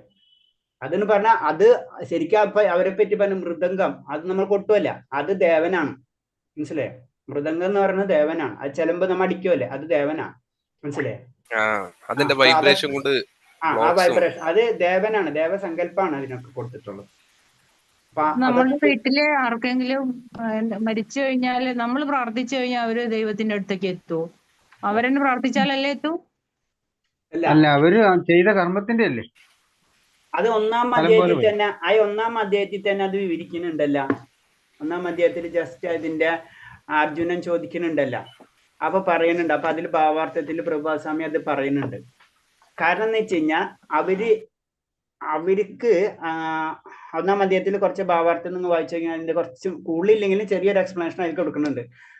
അതായത് നമ്മൾ ചെയ്യണം എന്ന് പറയും, നമ്മൾ അവർക്ക് വേണ്ടി നാമം ജപിക്കണം എന്ന് പറയുന്നത് കാരണം എന്ന് വെച്ച് കഴിഞ്ഞാൽ അവർക്ക് ചെയ്യാൻ പറ്റില്ലെങ്കിലും നമ്മൾ എന്തുകൊണ്ടാണ് അവരെ റിലേഷനിൽ നമ്മൾ എന്തുകൊണ്ട് വന്നത്? അതിനൊരു കാരണമില്ലേ? നമ്മളെന്താ അമേരിക്കയിൽ പോയി ജനിക്കാഞ്ഞത്? നമ്മൾ കേരളത്തിൽ ഇന്ന വ്യക്തിയുടെ ഇന്ന മകനായിട്ടല്ല ഇന്ന മകളായിട്ട് നമ്മൾ ജനിക്കാൻ കാരണം ഒരു കാരണം ഉണ്ടാവുമല്ലോ. അപ്പൊ അവരും നമ്മളായിട്ട് ഒരു കർമ്മ ബന്ധങ്ങളുണ്ട് നമുക്ക്, അല്ലേ? ഒരു കർമ്മബന്ധം ഉള്ള കാരണം കൊണ്ട് നമ്മൾ അവരായിട്ട് കണക്ട് ചെയ്യുന്നു. അപ്പൊ ഇത് എപ്പോഴും നമ്മളേക്ക് നിലനിൽക്കുക. അതാണ് പറഞ്ഞത് അവർക്ക് വേണ്ടി നമ്മൾ ചെയ്യാം. അപ്പൊ എന്താണ് അവർക്ക് അതിന്റെ അവര് ചെയ്ത കർമ്മത്തിന്റെ ഫലങ്ങള് അടുത്ത ജന്മത്തിൽ കിട്ടാൻ പോണ എന്താണെന്ന് അറിയില്ല, അവർക്ക് കിട്ടാൻ പോണ ജന്മം, അല്ലേ? അപ്പൊ നമ്മളെ കൂടെ ഒരു സുഹൃത്ത് കുറച്ച് നാളുണ്ടെങ്കിൽ ആ സുഹൃത്തിന് വേണ്ട കാര്യങ്ങൾ നമ്മൾ ചെയ്തു കൊടുക്കും, അല്ലേ? എന്ന് പറഞ്ഞ പോലെ തന്നെ അപ്പൊ ആ വ്യക്തിക്ക് നാളെ നല്ലൊരു കാരണം മരണത്തിന് ശേഷം നമ്മൾ മാറിപ്പോയി, നമുക്ക് പിന്നെ പറയാൻ പറ്റില്ല. പക്ഷെ നമ്മളെ കൂടെ കുറെ കാലം ഉണ്ടായിട്ടുള്ളതാണ്, അല്ലെ? അപ്പൊ എന്ത് ചെയ്യാം? അവർക്ക് അടുത്തൊരു ജന്മം നല്ലത് ലഭിക്കുക അല്ലെങ്കിൽ ഒരു മോശപ്രാപ്തിക്ക് വേണ്ടി നമ്മൾ പ്രാർത്ഥിക്കുന്നു മാത്രമേ ഉള്ളൂ. ഭഗവാനോട് റെക്കമെൻഡ് ചെയ്യാം. പച്ച മലയാളത്തിൽ പറഞ്ഞു കഴിഞ്ഞാൽ നമ്മുടെ ഭാഷയിൽ പറഞ്ഞ് റെക്കമെൻഡ് ചെയ്യാം. പൂർവകർമ്മങ്ങളല്ലേ. ഭൗതികമായ അറ്റാച്ച്മെന്റ് കൂടുതലായിരിക്കുന്നുണ്ടല്ലേ നമ്മൾ പറഞ്ഞത്. വിട്ടുപോകാൻ എളുപ്പമല്ല, അതുകൊണ്ടാണ് നാമജപം എന്ന് പറയുന്നത്. അങ്ങനെ അല്ല, നാമജപം എന്ന് പറഞ്ഞത് നമ്മള് ഭഗവാൻ നാമമാണ് എന്ന് പറയുന്നുണ്ടല്ലോ. കാരണം ഈ ഭൗതിക ലോകത്ത് ഇപ്പോഴത്തെ കലിയുഗത്തിൽ ഭഗവാൻ നാമമാണ്. അപ്പൊ നമ്മൾ നാമത്തിനാണ് ഇമ്പോർട്ടൻസ് കൊടുക്കുന്നത്. നാമം നമ്മൾ ജപിക്കണം എന്ന് പറയുന്നത് അതാണ്. അതൊരു അതീന്ദ്രിയമായിട്ടുള്ള ശബ്ദമാണ്, നമുക്ക് മനസ്സിലാവാത്തതാണത്. നമ്മൾ ചുറ്റും വായു ഉണ്ടെന്ന് പറഞ്ഞാൽ നമുക്ക് കണ്ണുകൊണ്ട് കാണില്ല എന്ന് പറഞ്ഞിട്ട് വായു ഇല്ല എന്നൊക്കെ പറയാൻ പറ്റില്ലല്ലോ. എന്ന് പറഞ്ഞ പോലെ ഭഗവാന്റെ നാമം എന്ന് പറയുന്നത് അതാണ് നാമം. അവര് കേൾക്കുന്നുണ്ട്, കേട്ടോട്ടെ. അത് ശരിക്കും പറയണെന്ന് വെച്ച് കഴിഞ്ഞാൽ നാമം ജപിക്കുമ്പോ ശരിക്കും അതേ രീതിയിൽ നാമം ജപിക്കണമെങ്കിൽ നമ്മുടെ നാവിൻ്റെ ഉള്ളില് ഭഗവാനും രാധാറാണിയും കൂടെ നൃത്തം ചെയ്യുന്ന പറയുന്നത്. അത്രയും ഇമ്പോർട്ടൻസാ നാമത്തിന്, നാവിൻ തുമ്പിൽ. അപ്പൊ അതിന് പറഞ്ഞത് നമ്മള് കുറച്ച് നാമങ്ങൾ നമ്മൾ ജപിച്ച് പരിശീലിക്കുക. ഹരേ കൃഷ്ണ. നമ്മളെ സമയം പോയി. ഇനി എന്തെങ്കിലും ഉണ്ടോ സംശയം? ഇല്ല. പിന്നെ ഇത് തുടങ്ങാൻ സമയമില്ലല്ലോ. അപ്പൊ നമുക്ക് അടുത്ത അധ്യായത്തോട് നമ്മളെ ക്ലാസ് കഴിയാം ഒരു തരത്തിൽ പറഞ്ഞു കഴിഞ്ഞാൽ. 17ാമത്തെ അധ്യായമായി. 17ാമത്തെ അധ്യായത്തോടുകൂടി ഭൗതികത കഴിയുന്ന പറയണം. 18ാമത്തെ അധ്യായം വീണ്ടും ഒരു സമ്മറിയാ. തീർന്നു കഴിയണം. 17 കഴിയും. 17 ചെറിയൊരു ചാപ്റ്ററാ. 18 വീണ്ടും കുറച്ച് ഡീറ്റെയിൽ ആയിട്ട് വരുന്നത്. അപ്പൊ പറഞ്ഞു വന്നെന്ന് വെച്ചാൽ നിങ്ങൾ എല്ലാവരും നാമം ജപിക്കുക 4 പ്രാവശ്യമെങ്കിലും. മിനിമം 8 ജപിക്കുന്നവരുണ്ട്. അപ്പൊ ഇതില് ഉണ്ട് അല്ലേ? Okay okay. ആര്യ സൗദാമിനിമാതാജിയാണോ? ആരാ ജപിക്കുന്നത്? ഞാൻ ജപിക്കാറുണ്ട് 8. ആര്യ റാണി മാതാജിയാ? അതെ. Okay okay. പിന്നെ ആരും 8 ജപിക്കുന്നവര്? Saudamini Mataji. Okay. Hare Krishna. Leela M K. Okay. Hare Krishna Mataji. 8 പ്രാവശ്യങ്ങളിൽ ജപിക്കുന്നുണ്ട്. ഓക്കെ. 4 പ്രാവശ്യം എല്ലാവരും ജപിക്കുന്നുണ്ടെന്ന് ഞാൻ വിശ്വസിക്കുന്നു. അടുത്ത ക്ലാസ്സിലേക്ക് എൻട്രി പോയിന്റ് അതാണ്. എല്ലാവരും നമുക്ക് ഇനിയിപ്പോ ഒരു 2-3 ദിവസം കൂടി ഒരു 3-4 ദിവസം കൊണ്ട് നമ്മളെ ക്ലാസ് കഴിയും. അത് കഴിഞ്ഞ ഒരു ബ്രിഡ്ജിങ് കോഴ്സാണ് ഇതിന്റെ ഇടയ്ക്കുള്ള കോഴ്സ്. അത് ഇതുപോലെ തന്നെ കുറെ കാര്യങ്ങൾ നമ്മൾ പറയും. അത് കഴിഞ്ഞിട്ട് വീണ്ടും ഉപദേശാമൃതം ഫുള്ള് ഭക്തിയാണ്. ഭക്തിനെ പറ്റിയിട്ടുള്ള കാര്യങ്ങളാണ് അതിൽ പറയുന്നത്. അപ്പൊ ശരി, നമുക്ക് ഇന്ന് നിർത്താതായാലും. 3ാമത്തെ ലെവലിന് പുസ്തകങ്ങളുണ്ടോ? ബുക്കുകളുണ്ട്. നമുക്ക് ചെറിയ ചെറിയ ബുക്കുകളാണ്. 3 ബുക്കുകളുണ്ട് വരുന്നത്. ഒന്ന് ഉപദേശാമൃതം, പിന്നെ ഈശാവാസി ഉപനിഷത്ത്, പിന്നെ ഭക്തിരസാമൃത സിന്ധു എന്ന് പറഞ്ഞിട്ടുള്ളത്. 3 ചെറിയ ബുക്കുകൾ 40-50 റുപ്യ റേഞ്ചിലുള്ള ബുക്കുകളാണ്. ഹരേ കൃഷ്ണ പ്രഭു. ഇതിന്റെ ഈ ബുക്ക് കിട്ടാനുണ്ടോ? പേ ചെയ്താല് സോഫ്റ്റ് ബുക്ക് നമുക്ക് അത് ഞാൻ ഒരു വേദ ബേസ് എന്ന് പറഞ്ഞിട്ട് ഒരു ഇതുണ്ട്, വെബ്സൈറ്റ് ഉണ്ട്. എല്ലാ ലാംഗ്വേജ് ഉണ്ടാവും. അതിൽ നമ്മൾ ലാപ്ടോപ്പ് കൺവേർട്ട് ചെയ്യാൻ പറ്റും. കൺവേർട്ട് ആയിട്ട് നമുക്ക് എടുക്കാൻ പറ്റും. ഡൗൺലോഡ് ചെയ്യാൻ പറ്റുമെന്ന് അറിയില്ല എനിക്ക്, പക്ഷെ വായിക്കാൻ പറ്റും നമുക്കത്. മലയാളം ട്രാൻസ്ലേറ്റർ ഉണ്ട്, ഇംഗ്ലീഷ് ഉണ്ട്, എല്ലാതും ഉണ്ട്. കൃഷ്ണന്റെ കഥകളുടെ ബുക്ക് ഉണ്ടോ പ്രഭുജി? കഥകളുടെ ബുക്ക് ഉണ്ടോ? കൃഷ്ണന്റെ കഥകളുടെ ബുക്ക് ഉണ്ടോ? നമുക്ക് ഇഷ്ടത്തിനുണ്ട് കഥകൾ. അതില് ഇപ്പൊ ഒരു ബുക്ക് തന്നെയുണ്ട് കൃഷ്ണ നമ്മളെ ഭഗവത തന്നെ ഒരു ബുക്ക് ഉണ്ട് കൃഷ്ണ എന്ന് പറഞ്ഞ. അതായത് ഭാഗവതത്തിന്റെ ദശമസ്കന്ധം. അതില് ഭഗവാന്റെ ലീലകളാണ് കംപ്ലീറ്റ് പറഞ്ഞത്. അപ്പൊ അത് പക്ഷെ എന്ന് പറഞ്ഞാൽ അറ്റ്ലീസ്റ്റ് നമ്മൾ കുറച്ചെങ്കിലും ജപിച്ച് ആ ലെവലിലേക്ക് എത്തിക്കഴിഞ്ഞാൽ അത് വായിക്കാൻ പാടുള്ളൂ എന്ന് പറഞ്ഞത്. അപ്പൊ അങ്ങനത്തെ കഥകൾ തന്നെ ഉള്ളത്. അപ്പൊ കറക്റ്റ് ഭഗവാന്റെ ഇതുപോലെ തന്നെ ഇത്തിരി വലിയ ബുക്കാണ്. ഭഗവാന്റെ കഥകളാണ്. അല്ല, അനവധി ബുക്കുകളുണ്ട്. ഭാഗവതം തന്നെ നോക്കിയാൽ പോലെ, ഭാഗവതം വായിച്ചാൽ പോലെ. ഭാഗവതം മുഴുവൻ കഥകളല്ലേ. അടുത്തതിൽ കഥകൾക്ക് വേണം. ഇത് കഴിഞ്ഞിട്ട് നമ്മൾ ഭഗവാന്റെ കഥകൾ പഠിക്കാൻ പോകണം. ഭാഗവതം എന്ന് പറഞ്ഞാൽ കംപ്ലീറ്റ് കഥകളാണ്. ഭാഗവതം ജീവിതത്തിൽ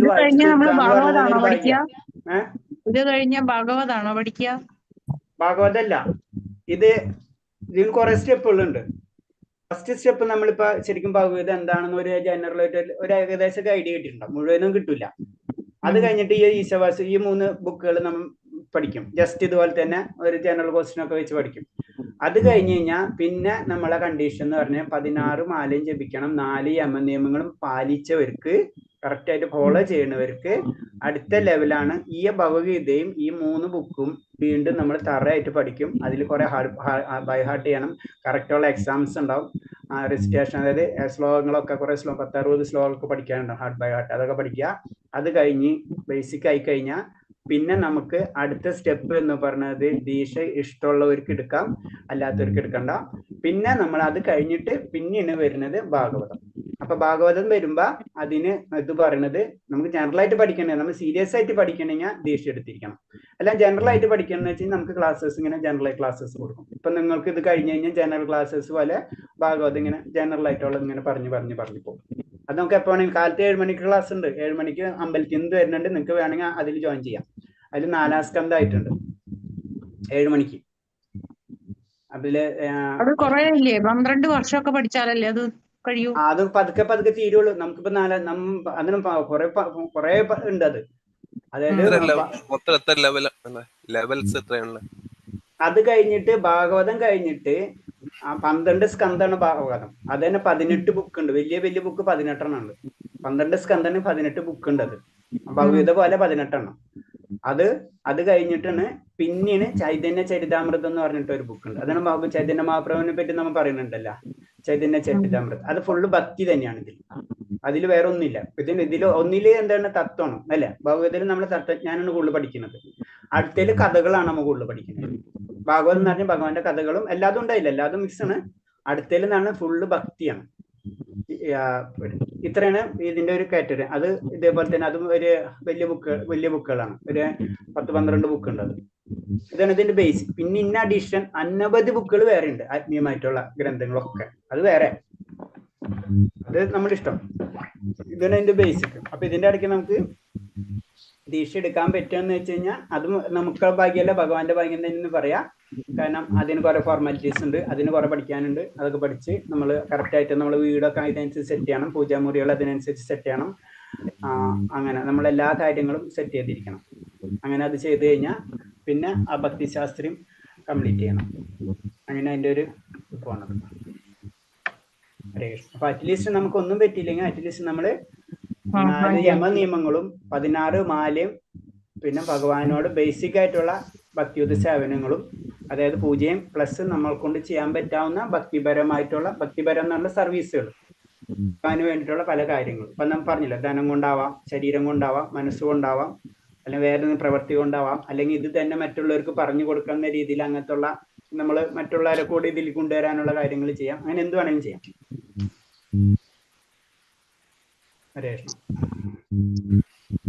നമുക്ക് ശുദ്ധമില്ലാത്തപ്പോഴും നാമം മന്ത്രം പറയും എഴുതും ചെയ്യാം അല്ലെ? ഹരേ കൃഷ്ണ മന്ത്രം എഴുതും ചെയ്തൂടെ?